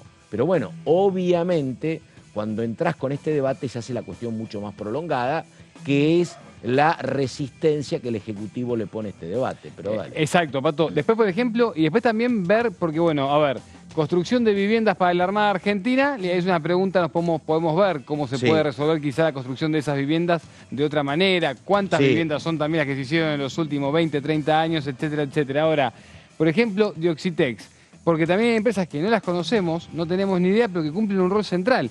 Esta, Pato, por ejemplo, es una, y estoy acá leyendo directamente el detalle de la firma, existe desde el año 97. La empresa se creó durante el menemismo, se dedica a la industria nuclear argentina y básicamente está abocada a lo que es a lo que son los insumos para salud que muchas veces están presentes en los centros de salud pública, y después para el sistema eléctrico nacional también, ¿no? Cableado, etcétera, etcétera. Después, bueno, lo que hay que chequear en todo caso es ver bien qué materiales son los que realmente aportan en todo caso tanto al cableado y al tendido eléctrico nacional como también a la salud pública y demás, ¿no? Bueno, Educar, una de las empresas también, por supuesto, para poder digitalizar todo lo que es el contenido, por supuesto que utiliza la educación pública en la República Argentina. Empresa Argentina de Navegación Aérea, otra de las empresas, Energía Argentina, Fábrica Argentina de Aviones Bric San Martín, Sociedad Anónima, Fabricaciones Militares, Sociedad del Estado, esta sí es más conocida, por supuesto, y seguimos detallando porque hay algunas empresas más, por supuesto, dentro de las centrales. Bueno, Ferrocarriles Argentinos, Innovaciones Tecnológicas, Agropecuarias, Intercargo. Intercargo es una empresa que estuvo en disputa y que se la quisieron quedar un montón de firmas, sobre todo durante la gestión del expresidente Mauricio Macri, porque es la empresa básicamente que tiene la potestad en los aeropuertos de la República Argentina de trasladar el equipaje entre la recepción de los pasajeros y los aviones para el transbordo. Son esos famosos cochecitos que vemos en el transporte en las pistas de aterrizaje y de despegue. Bueno, Intercargo es esa empresa que es una empresa del Estado, es una empresa superavitaria que deja y genera muchos recursos, y en algún momento también quisieron varias firmas, entre ellas muchas de las acciones y muchos de los participantes de las famosas low cost en nuestro país, quisieron hacerse de esta empresa, que durante la gestión del expresidente Mauricio Macri eso no se pudo lograr. Nación Bursátil, también una empresa bien dedicada, por supuesto, a las finanzas. Pellegrini, Nación Reaseguros, Nación Seguros de Retiro, Nación Servicios, todas, por supuesto, que tienen que ver con el área, por supuesto, de lo que tiene que ver con la cobertura para cuando llega el momento del fin de la carrera laboral. Y sigamos con algunas empresas más para completar la lista. Núcleo Eléctrica Argentina, Playas Ferroviarias de Buenos Aires, Polo Tecnológico Constituyente Sociedad Anónima, Talleres Navales Dársena Norte, Desarrollo del Capital Humano Ferroviario, Belgrano Cargas y Logística Administración de Infraestructuras Ferroviarias, Operadora Ferroviaria, todas estas tienen que ver con los trenes, trenes de carga, trenes de transporte, etcétera, etcétera. Y completamos la lista y acá entran también, por supuesto, los medios públicos del Estado Nacional. Radio de la Universidad Nacional del Litoral, Radio y Televisión Argentina, Servicio de Radio y Televisión de la Universidad de Córdoba. Perdóname, la primera es las dos. Digo, el tema es que vos tenés, la Radio de la Universidad Nacional del Litoral es una radio líder en la provincia, absolutamente líder, te digo. En un mundo donde las AM han perdido presencia, esta se ha sostenido prácticamente desde la ciudad de Santa Fe para el norte, una radio absolutamente líder e histórica. La Universidad de Córdoba tuvo otro momento, después lo que pasó es que apareció Cadena 3 y el peso de la Radio Universitaria de Córdoba cayó un poquito. Pero son radios absolutamente emblemáticas y además te digo, son otra vez otro punto de conflicto con lo que es el sistema universitario. Habíamos hablado de Jacobiti, que es el vicepresidente. Bueno, el tema es que, repito, para las universidades, perder la radio de la UNL y perder la radio de la Universidad de Córdoba son otros es dos fundamental. Temas. Te digo, resistieron incluso la ola privatizadora de Menem en los 90. Exacto. No Pato. se las tocó. Exacto. Bueno, y con eso que estás diciendo, Pato, también entran Radio y Televisión Argentina. ¿Por qué te digo esto? Porque, claro, muchas veces la comunicación y la información es tan ambacentrista, ¿no? Sí. O tan porteñocentrista que hay cosas que no se saben. Sí. Pero la televisión pública, Pato, es el único canal que se ve en el 90% del territorio nacional. Digo, de hecho, hay gente que solamente tiene acceso a eso a través de la televisión satelital. Mira, alguna vez alguna colega explicando el fenómeno Milei decía que Milei no ha habido nunca una población de Salta limítrofe con Chile, y que lo que pasa es que a ella le tocó asistir a un pequeño dispensario para ver con la gente por qué habían votado a Milei, y un nene chiquito dijo, mirá Milei, y ella le dice, ¿de dónde lo conocés? Bueno, lo conozco porque lo veo en televisión. Claro. Digo, a esta altura, es cierto. Redes sociales. Claro, ¿no? ¿viste? En algún momento yo creo que era cierto que Canal 7 llegaba absolutamente a todos lados. Me parece que ahora puede haber algún lugar donde no. Pero el fenómeno comunicacional privado me parece que se ha extendido. Y aparte, la realidad es que vos teniendo YouTube, hoy Pato también, claro, accedes a la versión virtual de muchos canales. Era el tema canales, de que Milei ganaba en lugares donde no había pisado en su vida. Exacto. Así que bueno, sigamos, doctor, a ver. Pato, decíamos Telam entonces, la agencia de noticias del Estado, vehículo espacial nueva generación, yacimientos carboníferos fiscales, también lo conocemos, yacimientos mineros de agua de Dionisio, el IMAD y, por supuesto, YPF como otra de las empresas. En este tema te digo que me parece que es central, Márcico, ¿te queda algo más? Ya estamos, completamos. Me parece que es central esto, que es muy, muy complicado, pero que aparece, bueno, vamos enseguida con ganancias, pero atención, que vos nombraste por lo menos 20, 25 empresas, ¿no? O más. 41 empresas. Bueno, 41, ahí tenés. Bueno, ponele que no se puedan privatizar todos, ponele. Pero atención, que lo que se está también explicitando en el proyecto es que los empleados de planta cuyos cargos sean suprimidos, y acá tenés mucho, tendrán un año para reinsertarse en otro puesto o irse al sector privado. Te cuento porque esto pasó en la provincia de Santa Fe. En la provincia de Santa Fe en algún momento, te digo que yo no me acuerdo si es en tiempos de Menem o en tiempos de Néstor Kirchner. Me parece que era en tiempos de Néstor Kirchner, que tal vez era antes, que los bancos se privatizaban. Por ejemplo, el Banco de la provincia de Santa Fe, el Banco de la provincia de Santa Cruz, el Banco de la provincia de Salta, eran bancos públicos de las provincias que pasaban a propietarios privados. Bueno, ¿Qué sucedía con los trabajadores en los bancos, que eran centenares, a veces llegaban al millar? Bueno, esos trabajadores, cuando el banco era privatizado, algunos pocos quedaban trabajando con el sector privado y otros eran trasladados a otras dependencias. Digo esto porque, repito, los empleados de planta cuyos cargos sean suprimidos van a tener 1 año para reinsertarse en otro puesto. Si no, dice acá el considerando, tendrán que partir al sector privado si tenés suerte, cosa que a veces es muy complicado porque tenés ahí un problema generacional, un problema de formación, hay ¿cuál es? Hay un vínculo con la alta tecnología en el sector privado que a veces no se da en el sector público, tenés un tema de edad, que no podés andar cambiando de trabajo a los 55 años, así que no es tan fácil. Y después dice que como otra opción podés o ser trasladado a otra dependencia pública, irte al sector privado o serán despedidos. Este es un tema que no está convalidado. El trabajador público tiene garantía de seguridad en su trabajo desde hace muchos años en la República Argentina. Por eso aparece como muy presente lo que decía hace no mucho tiempo en campaña Martín Lustó.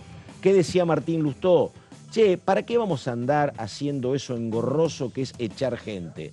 Hagamos lo siguiente, congelemos las vacantes y en 5 años, entre la gente que se jubila y la gente que se muere, vos reducís mucho el personal público. Bueno, no parece que sea ese el camino que están optando ahora, pero repito, mencionó la posible privatización, Márcico, de 41 empresas. Ahí vas a tener miles de trabajadores. Habrá que ver si pueden conseguir con Chavo en otro ámbito del Estado o vienen medidas más complicadas que, repito, el despido no está convalidado por ley, pero están pasando cosas como muy sorpresivas en la Argentina desde hace 15 días.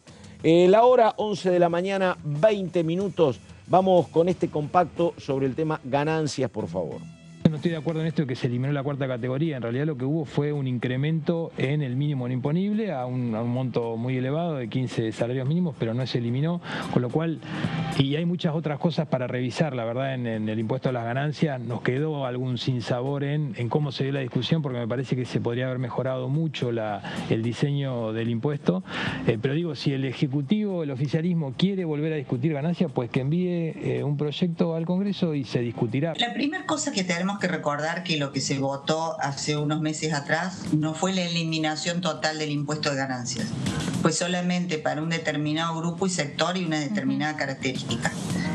La presión fiscal de ganancias se votó tiempo atrás dentro del marco, decimos nosotros, incluso de la campaña de lo que fue el ministro de Economía Massa, pero fue parcial. Ahora, Juntos por el Cambio en ese momento dijo que hay que abordar a todo el tema tributario, porque sacar parcialmente algunos impuestos sin disminuir el déficit fiscal podía generar desequilibrio, entre otros argumentos que nosotros utilizamos. Los hechos finales nos dan la razón, que es así, que la única forma de equilibrar esa disminución sin tener un plan que ataque todo lo que es el déficit fiscal era emitir más, con lo cual se iba a generar más inflación. Efectivamente esto es así, entonces lo que en principio se anunciaría era la restitución previo a esta modificación para posteriormente avanzar con un plan bastante más amplio en la idea de disminuir la madre de todas estas batallas, que es el déficit fiscal, es decir, gastar más de lo que uno tiene. Ustedes saben que yo fui uno de los principales opositores a que se derogara la 4ª categoría del impuesto a las ganancias, porque yo sabía lo que iba a pasar. Lo que yo dije, lo que voy a tratar de hacer es insertar, cuando me toque hablar en el Congreso por este tema, insertar lo que dije en su momento, porque era obvio lo que iba a pasar. Si estaban eliminando el mejor impuesto que había en Argentina, eso iba a limitar la posibilidad de bajar otros impuestos que eran necesarios bajar porque eran distorsivos para la producción, o de bajar el déficit, y ahora se encuentra el gobierno ante la necesidad necesidad de tener que volver a subirlo. Entonces yo espero que el presidente Milei le pida a la sociedad ese cambio y que nos pida a nosotros el cambio. Si el presidente lo pide a la reversión y reconoce que se equivocó en el planteo de la derogación de ese artículo, nosotros vamos a reconsiderarlo. Es muy bueno bajar impuestos y creo que la presión tributaria es terrible en la Argentina, pero el problema es que esa modificación específica beneficiaba a gente que ganaba mucho, porque el resto ya estaba por el decreto Massa y todo, y quedaban fuera, por ejemplo, yo lo decía siempre, los médicos, el que tenía un comercio, el que era dueño de un restaurante, todos los autónomos. Entonces, la verdad que a mí me parecía injusta, porque cuando uno hace un sacrificio fiscal, tiene que tratar de repartirlo entre todos. Entonces, si vos me decís a mí, el impuesto a las ganancias está desvirtuado y tuvo mucho que ver la cláusula Massa con eso. ¿Por qué? Porque el que ganaba hasta una cantidad, cuando caía con todo. El problema, yo lo traté de decir 1000 veces, creo que desde que estoy acá lo he hecho. No, nunca. El problema son las escalas. Frigerio, por supuesto, está preocupado por esto. Lo mencionó en su discurso de Asunción. No le alcanzan los fondos para pagar sueldo y aguinaldo, que es lo básico que tiene que hacer el gobernador. Bueno, estamos expectantes a ver cómo se va a resolver incluso ese tema de ganancias, que vuelvo a insistir, lo alertamos en su momento. Digamos también, dentro de las contradicciones, que espero que no incurran muchas más el gobierno, Javier Milei votó a favor de la disminución de ganancias, y hoy parece que está reviendo. Así que digo, en esto de que ir y venir, bueno, seamos serios todos. Creo que todos tenemos que hacernos cargo, a ver si podemos construir un país más serio, ¿no? Bueno, ahí estábamos, el testimonio de alguna diputada del PRO, una era Germana Figueroa Casas, el testimonio del diputado Benedetti en torno a lo que puede pasar con ganancias. Recordamos que hay muchos gobernadores que siguen insistiendo porque ellos prefieren que se incremente la coparticipación del impuesto al cheque y no volver con la cuestión de ganancias. Y lo que hay en los beneficiarios es, bueno, tuve un dulce 2 meses, si vuelvo a pagar ganancias en el marco de una economía más restrictiva, bueno, se van a multiplicar los problemas. Y otra cuestión, hoy hablaba el señor Márcico de cuestiones que tienen que ver con temas electorales, por ejemplo. Uno es eliminación de la PASO y el otro tema es pasar de lo que son elecciones uninominales o circuitos a plurinominales, o al revés, de los plurinominales a los uninominales. Bueno, lo que se está señalando, me parece que están recordando con buen criterio, es que todas las reformas electorales, como son estas, necesitan de una mayoría especial. Esto es, para ser convalidadas necesitan de 129 diputados. Otras leyes es con mayoría simple, ¿no? Tenés quórum y ganás y listo. Acá necesitas esta mayoría especial de 129 diputados, cosa que hace todavía mucho más trabajosa la convalidación de este tipo de reformas. ¿Por qué? Volvemos a que vos tenés 150 diputados que no son el peronismo, que no son la izquierda, donde juntás también a los provinciales, juntás al PRO, juntás a los radicales y la coalición cívica. Pero si de ese compacto de 150 necesitas sí o sí de 129 o 130, se te complejiza. ¿Por qué? Porque los radicales están con mucho reparo para los cambios electorales, porque ya lo dijo la coalición cívica y porque tampoco quieren acompañar todo los representantes de las provincias. Así que es otro dato. Para los cambios electorales que se están anunciando en el proyecto, son necesarias mayorías especiales. Es, en términos parlamentarios, un inconveniente más para el proyecto que ingresó ayer de la mano del ministro del Interior a la Cámara de Diputados. Señor Solabarrieta, 11 de la mañana, 26 minutos, diga por favor.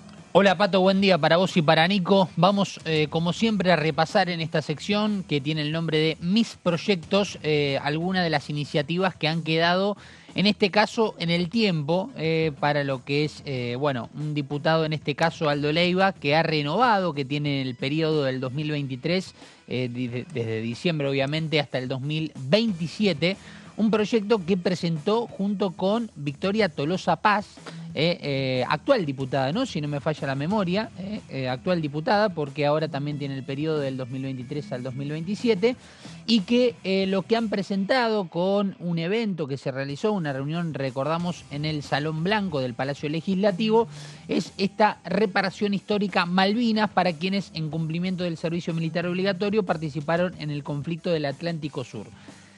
Ahora vamos a entramarnos un poco de qué se trata este proyecto, pero tiene algo que ya en definitiva no va con alguna de las iniciativas que este actual gobierno plantea de aquí en adelante, ¿no? Hablando de las jubilaciones. Y ahora vamos a entender por qué este proyecto que debiera volver a presentar Aldo Leiva, que la verdad, sinceramente, no dudo que quiera hacerlo, porque sabemos que la actividad plena que ha tenido aquí en la Cámara de Diputados para con las personas de Malvinas, porque es un excombatiente justamente, ha venido a esta mesa, por ejemplo, a hacer algún programa especial inclusive, y ha tenido palabras muy fuertes, inclusive en el recinto, realmente no me genera alguna duda que lo va a volver a presentar. Pero vamos a ver de qué se trata, que obviamente ya estaría perdiendo el Estado parlamentario y por eso lo mencionaba. El Estado argentino debe tener un reconocimiento especial que reconozca los 10 años en los cuales los ex soldados combatientes estuvieron desamparados en el marco de la conmemoración de los 40 años del conflicto bélico. Acá una breve explicación y un fundamento esencial de por qué está presentando esta iniciativa Aldo Leiva en conjunto con Victoria Tolosa Paz. Veremos si lo vuelve a presentar con Tolosa Paz o si lo presenta solo con algún cofirmante, alguien que lo acompañe, referido lógicamente a integrantes de la Cámara Baja. Continuamos estudiando un poco este proyecto. Incorpora a este proyecto un universo de personas que también sufrieron las consecuencias de este conflicto en el núcleo más íntimo familiar y que hoy sufrieron las pérdidas de sus seres queridos. Un héroe de Malvinas, ¿no? Claramente, acá lo que marca Leiva es que este beneficio, que ahora vamos a entrar un poco de qué se trataría hablando fiscalmente, entra en un universo aproximadamente de 12.000 personas, en caso de que aquí, como dice, la pérdida de un ser querido, las personas que pueden ser familiares directos de esos excombatientes puede ser que reciban también este beneficio. Se habla de un universo de 12.000 personas y se hizo un cálculo estimativo aproximado de cuánto podría ser el costo fiscal si se hubiese aprobado este año, lo que hubiese generado aproximadamente un gasto de casi 9 millones de pesos para este año, lo cual sería un gasto de 88 millones de pesos para el año próximo y de 128 millones para el año 2025, teniendo en cuenta que esto son el equivalente a 104 haberes jubilatorios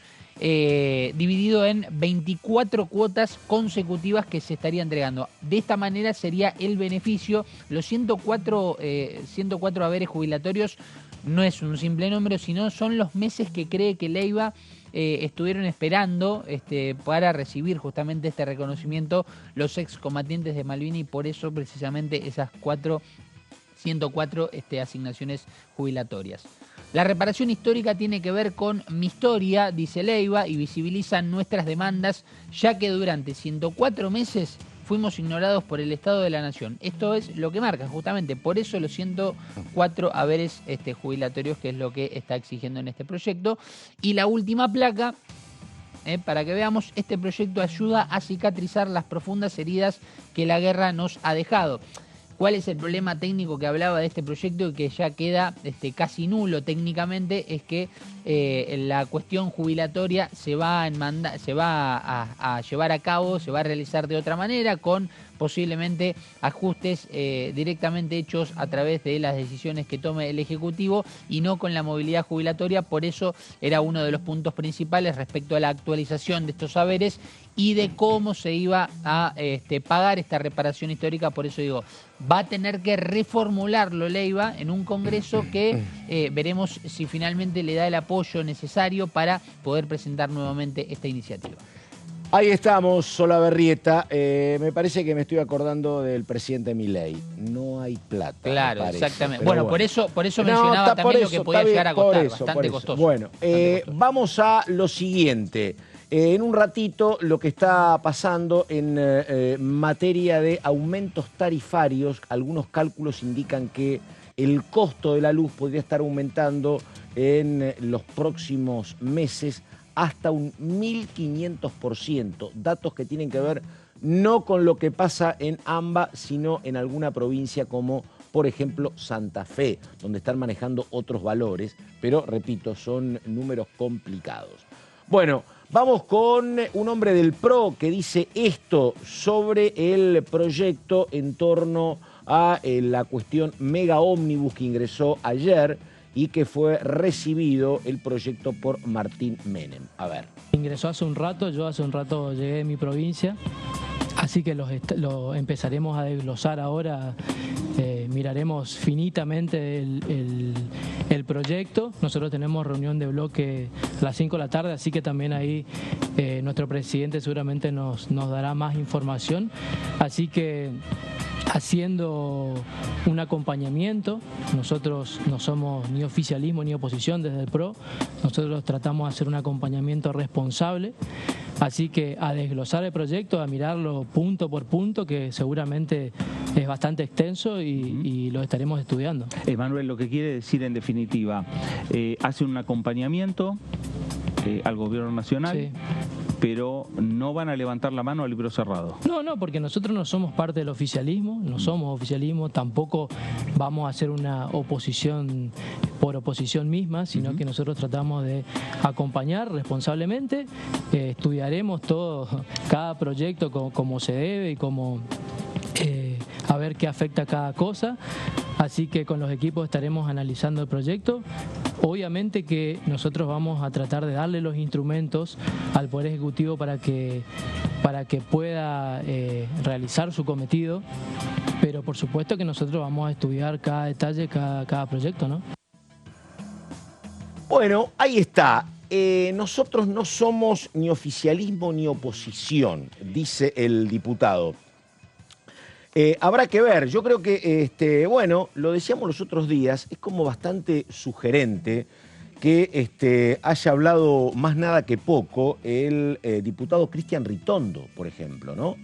Ellos tienen un tema y me parece que acá lo que hay es un cálculo por parte de Macri de decir hasta dónde me comprometo, porque Macri fue decisivo en el tema de la victoria de Javier Milei, ¿no? Fue el hombre que cuando Milei estaba golpeado porque había terminado perdiendo por 7 puntos contra Sergio Massa, le dijo, lo abrazó, la cumbre de Acasuso, quédate tranquilo, vos tenés 30, nosotros tenemos 23 y con esto le ganamos al peronismo. Y la verdad que fue el hombre que lo asistió, que le hizo respiración boca a boca y a partir de ahí terminó lo que se registra como el resultado final de Milei presidente. Pero ahora lo que discute el PRO es qué hacemos. ¿Nos abrazamos con Milei? Y si le va mal, ¿qué pasa? ¿Morimos nosotros abrazados con Milei? Eso es lo que están discutiendo. ¿Soy parte del gobierno de Milei o tomo distancia por las dudas? Y me parece que en el PRO a veces dicen hay que abrazarse a Milei porque compartimos todo lo que está haciendo y otras tantas que dicen no. Estamos abrazados a un barril de pólvora, vamos a soltarnos y tomemos distancia. Por eso me parece que a partir de ahí está el silencio que hay en gente como Ritondo, que es el jefe del bloque, y en tantos otros. Porque además tiene que ver la propia subsistencia del partido, donde hoy es la verdad, un tema muy complejo. Lo tenés a Jorge Macri como jefe de gobierno, pero la tenés a Bullrich abrazada a Milei como presidenta del partido, lo tenés a Larreta que dice yo ningún decreto puedo convalidar, que es un hombre que tiene sus votos.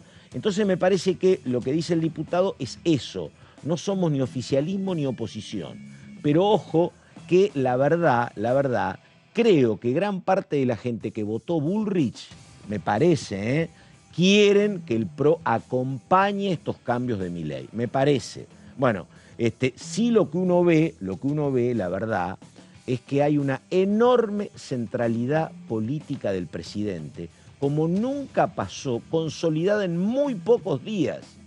Ves, repito, una presencia de él casi exclusiva y ves este debate dentro de los presuntos aliados que no saben cómo pararse Y lo mismo está pasando en la oposición. ¿Quién es el jefe o la jefa de la oposición?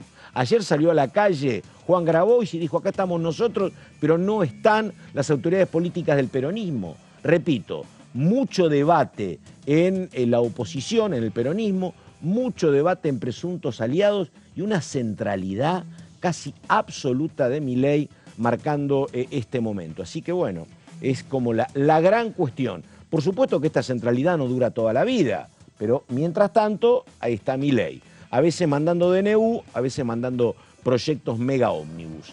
Señor, Pato, vamos a hablar del proyecto entonces, mejor dicho, del temario para las extraordinarias que ya habían mandado para seguir completando, bueno, la información de lo que tenemos por delante en el verano aquí en la Cámara de Diputados de la Nación. Pero bueno, básicamente lo que hay que decir es que este temario tiene que ver con esta convocatoria de sesiones extraordinarias a partir de este martes que pasó, 26 de diciembre, hasta el 31 de enero del 2024 inclusive. Tiene 11 puntos el temario y vamos a desarrollarlos. A ver, arrancamos con el primero. Entre los proyectos tenés 5 convenios para eliminar la doble imposición con respecto a impuestos sobre la renta y la prevención de evasión y elusión fiscal. Todos estos son acuerdos internacionales con Japón, con Emiratos Árabes, con Turquía también, como parte de los países centrales. Después también tenés otro con Luxemburgo, ¿no?, que es otro de los que completa. Y el quinto que mencionábamos es la República Popular China. Básicamente esto es para eliminar barreras y ver si de alguna manera se puede lograr que vengan inversiones y que vengan también empresarios, ¿no?, a invertir en la República Argentina de estos países que acabamos de mencionar. Habrá que ver también si vienen empresas por ahí del Estado, de esos estados, para poder invertir pero a ver, acá. hay un problema, la verdad, hay un problema de equidad en la cuestión de la doble imposición, que es que no pagues impuestos en los dos lugares. Y la verdad, hay un cálculo muy complicado, porque esto te va a habilitar a que vos sos una empresa multinacional con sede acá y con sede en Luxemburgo, o con sede acá y sede en Japón. El tema es que esto te habilita a que si vos pagás impuestos allá, no pagues acá. Es una cuestión muy, muy jorobada, porque el cálculo es, acá los destinatarios son claramente empresas automotrices, empresas siderúrgicas, cada una con una terminal distinta, y el problema acá es que el Estado dejaría de percibir algo así como 2.000 millones de dólares. Si vos estás, ¿me entendés?, resignando esa recaudación y estás ajustando in extremis a otros sectores, la verdad que es muy difícil de explicar. Muy difícil de ¿Cómo explicar. le pagas al fondo porque también? cada Es la uno, pregunta. ¿Cómo le pagas al fondo, digo, es la pregunta? No, bueno, al fondo, yo la verdad que no sé qué dice el fondo en esto, pero desde el punto de vista de la equidad, ¿por qué vas a perdonarle a grandes empresas y vas a dejar vos de percibir en la misma medida que estás ajustando a sectores muy débiles? Esa es la cuestión de la doble imposición, que la verdad, yo pregunté, creía que tenía una cuestión más simbólica, me dice, no, el Estado puede dejar de percibir algo así como 2.000 millones de dólares, que es lo que vos estás o podrías recaudar con la doble imposición vigente. Claro. Vos tenés la empresa en Luxemburgo, muy bien, pagá en Luxemburgo, pero también acá. Así que la verdad, esa es la cuestión, es un tema como muy delicado en términos financieros. Bien, Sí. Pato, y eso para aclararlo y especificarlo está perfecto, porque tiene que ver básicamente con la ecuación que se puede venir para adelante, ¿no? Bueno, proyecto de ley de reforma de las funciones del Estado, también el proyecto, bueno, todo esto tenía que ver con la previa, antes de conocer que el proyecto de ley ómnibus ya estaba hecho. Así que básicamente, bueno, ya tenemos ambas cosas, ¿no? Tenés el temario de extraordinarias y también la ley ómnibus. Sigamos con algunos detalles más. Proyecto de ley modificatorio de su similar, y ahí cita, por supuesto, que tiene que ver con establecer la boleta única. Lo desarrollábamos el otro día, boleta única de papel, algo que viene estando en debate en nuestro país hace unos cuantos años y que esto lo que pretende es llevarlo adelante. Este proyecto, recordamos, ya fue aprobado en la Cámara de Diputados de la Nación el 8 de junio del año pasado, ¿no? Por 132 votos a favor. Bien, algunos detalles más. Esta boleta se centra, y el otro día hablábamos del caso, ¿no?, de la boleta única de papel en Santa Fe, pero también tenés el caso y el modelo cordobés, Y esta boleta contendría toda la oferta electoral en la misma paleta, dividida en espacios, franjas o filas horizontales para cada agrupación política que participe. Esto tiene que ver con los detalles que puede llegar a incluir entonces e incorporar la boleta. Avanzamos. Para el caso de los senadores nacionales, contendría nombre y apellido de los candidatos y foto color de las personas titulares. Esto es el dato novedoso, ¿no? Efectivamente va a tener, entonces, va a tener foto de todos los candidatos en todas las diferentes nóminas, ¿no? Y para el caso de diputados nacionales, van a figurar como mínimo los nombres y apellidos de los 5 primeros candidatos, no más que eso. Seguimos repasando información.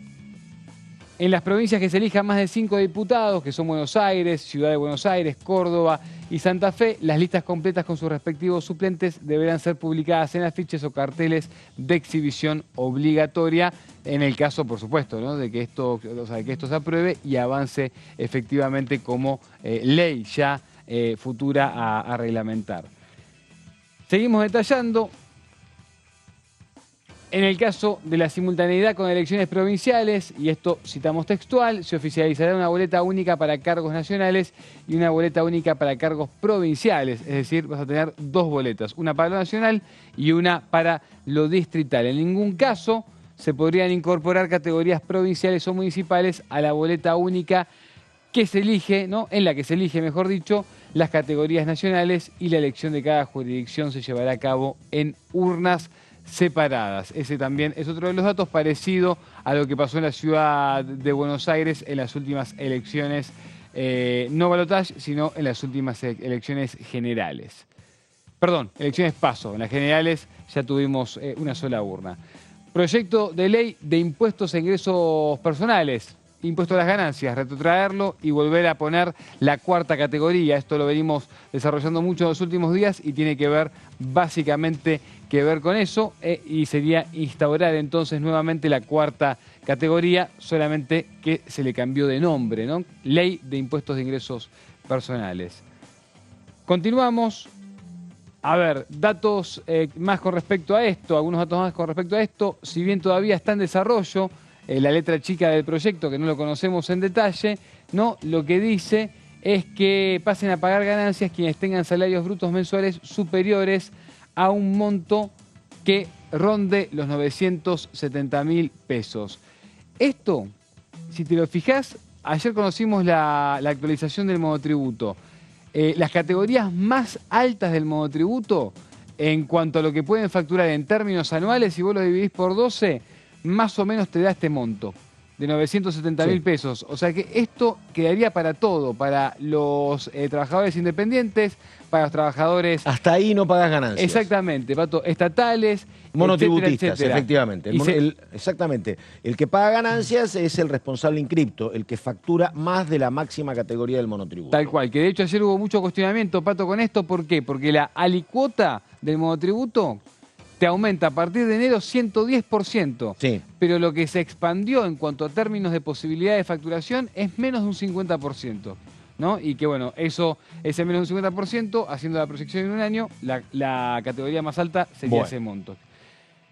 Hasta septiembre los trabajadores con sueldos superiores a los 700.000 pesos tributaban ganancias, pero sabemos que después de la reforma que hizo el exministro de Economía, Sergio Massa, se estableció entonces los 15 salarios mínimos vitales y móviles alrededor de 2 millones de pesos. Muy bien, caballero. ¿Listo o te queda algo más? Tenemos algunas cosas más, dale, Pato. perdón. Una placa más y completamos la información. Proyecto de ley por el cual se solicita la autorización para que el señor presidente de la Nación pueda ausentarse del país. Esto es algo administrativo que pasa todos los años con todas las gestiones. Consideración de tratados, convenios y acuerdos internacionales, muy vinculado a lo que contábamos en los primeros puntos, y después la consideración de acuerdos para designaciones, promociones y su retiro. Esto tiene que ver con los trabajadores del Estado, básicamente. Perfecto, bueno, muchas gracias. Viene el diputado Benedetti enseguida, hombre del radicalismo de Entre Ríos. Digamos que están contando lo que fueron las horas previas al envío de este megaproyecto. Y cuentan que trabajaron mucho en eso Milei, el presidente, Karina Milei, el jefe de gabinete Nicolás Posse y también Guillermo Francos. Fueron parte de los que terminaron de darle forma a este documento de 350 páginas entre el cuerpo central y el anexo. Dicen que también participaron mucho Federico Sturzenegger, el influyente Sin Cartera, y también Javier Herrera Bravo, que es el hombre clave como secretario legal y técnico, es el que le cuida la firma a Javier Milei, el que si mete la pata lo mete en problemas a el titular del Poder Ejecutivo. Dice que estuvieron peinando todo el documento para que esté lo más cerrado posible y para evitar cuestionamientos. Y dicen esto, ¿no?, que es como un dato de este momento. Si algo se impone sobre todas las impresiones es el optimismo. Los libertarios se apoyan en el 56% que los votó en las últimas elecciones y que por ahora sostienen, les mantiene su apoyo, les mantienen este respaldo del 56%, su apoyo, dicen obviamente en Balcarce 50. La inminencia de la profundización de la crisis económica abre obviamente un signo de pregunta sobre cómo será ese apoyo a futuro, pero a 18 días de la asunción luce intacto y no lo quieren perder. Era lo que hablábamos en algún momento con Fabián Gualman. Obviamente hay que ver qué es lo que está pasando cuando tengas que poner peso sobre peso para pagar el aumento del colectivo, o que el colectivo no pase porque no hay subsidios, o que sigan los aumentos de precios. Atención, atención, que este año terminamos con un 180, 200% de inflación y están previendo, Cavallo, que no es un adversario de Milei, está previendo una inflación del 350% para el 2024. Por eso digo, hay mucha centralidad política en Milei, hay mucha desorientación entre los potenciales socios y ni hablar entre la oposición, que no está claro quién conduce, hay demandas por parte de Grabois. Todo esto es cierto sobre la centralidad de Milei, pero la aspereza económica y la dureza de esto, te hable digo, lo estoy diciendo yo, lo hablamos con Márcico, te lo plantea cualquiera, cómo va a ser la subsistencia económica de esto, es como muy complejo predecirlo. Bueno, vamos con Benedetti, por favor, dice esto el hombre del radicalismo, dale. Es un ómnibus de larga distancia, parece, porque lo que se pretende con esto es sustituir una cantidad de actividades del Congreso. Hemos tenido poco tiempo de verlo, lo decíamos recién antes de la cámara, porque hace, no sé, apenas una hora que yo lo he recibido. Me parece que va a haber que reflexionarlo, que analizarlo. Tiene muchos temas. En primer lugar, en el artículo 1 tiene una delegación de facultades de toda índole que, me parecen excesivas. Son por 2 años, con la posibilidad de que esa emergencia el Ejecutivo la prorrogue por otros 2 años más, con lo cual pasaríamos estos 4 años en emergencia y con delegación de facultades si esto se aprobara tal cual está planteado. Así que esta es la primera objeción. Me parece que es cierto que estamos en dificultades, pero es cierto que, que este gobierno ha decidido... Bueno, la verdad es muy interesante escucharlo a Benedetti, que es un hombre absolutamente de centro y moderado, pero claro, él carga con la historia democrática del radicalismo en estos 40 años. La verdad que el radicalismo se cansó de denunciar esto de la delegación de funciones desde el Ejecutivo o desde el Congreso al Ejecutivo, cuando esto pasaba con Menem, cuando esto pasaba con Néstor Kirchner, cuando pasaba con Cristina, siempre objetaron esta delegación de facultades y la concentración del poder en él o la titular. Pasó siempre. Siempre estuvieron en la vereda de enfrente. Para ahora, para este momento es como incomprensible que ellos terminen habilitando este rol de tanta función para el Ejecutivo y ninguna para el Congreso. Tanta emergencia, resulta como insólito que terminen convalidando, y me parece que lo empieza a plantear el diputado Benedetti, que además dice lo siguiente, a ver. Benedetti, ¿una más? Sí, me dicen que está hablando también, en este caso... Más allá de modificaciones electorales, es un impuestazo porque tiene aumentos o tiene la creación de un impuesto a los ingresos de las personas, que podemos estar de acuerdo, pero bueno, el propio presidente votó en contra, o votó a favor de eliminar este impuesto y ahora viene con otro nombre, un gravamen a las personas físicas. Y bueno, y por otro lado, yo como representante del sector de la producción me alarma el incremento de retenciones. O sea, si queremos generar empleo, si queremos desarrollo productivo, si queremos desarrollo del interior, federalismo, y la verdad que acá no se escapa nadie prácticamente, salvo algunas contadas excepciones, de lo que es un aumento fuerte de retenciones. Y ya teníamos problemas para exportar, así que vamos a seguir teniendo problemas. Bueno, ahí está, la cuestión. Por eso el vínculo de Milei es un vínculo Milei y el votante.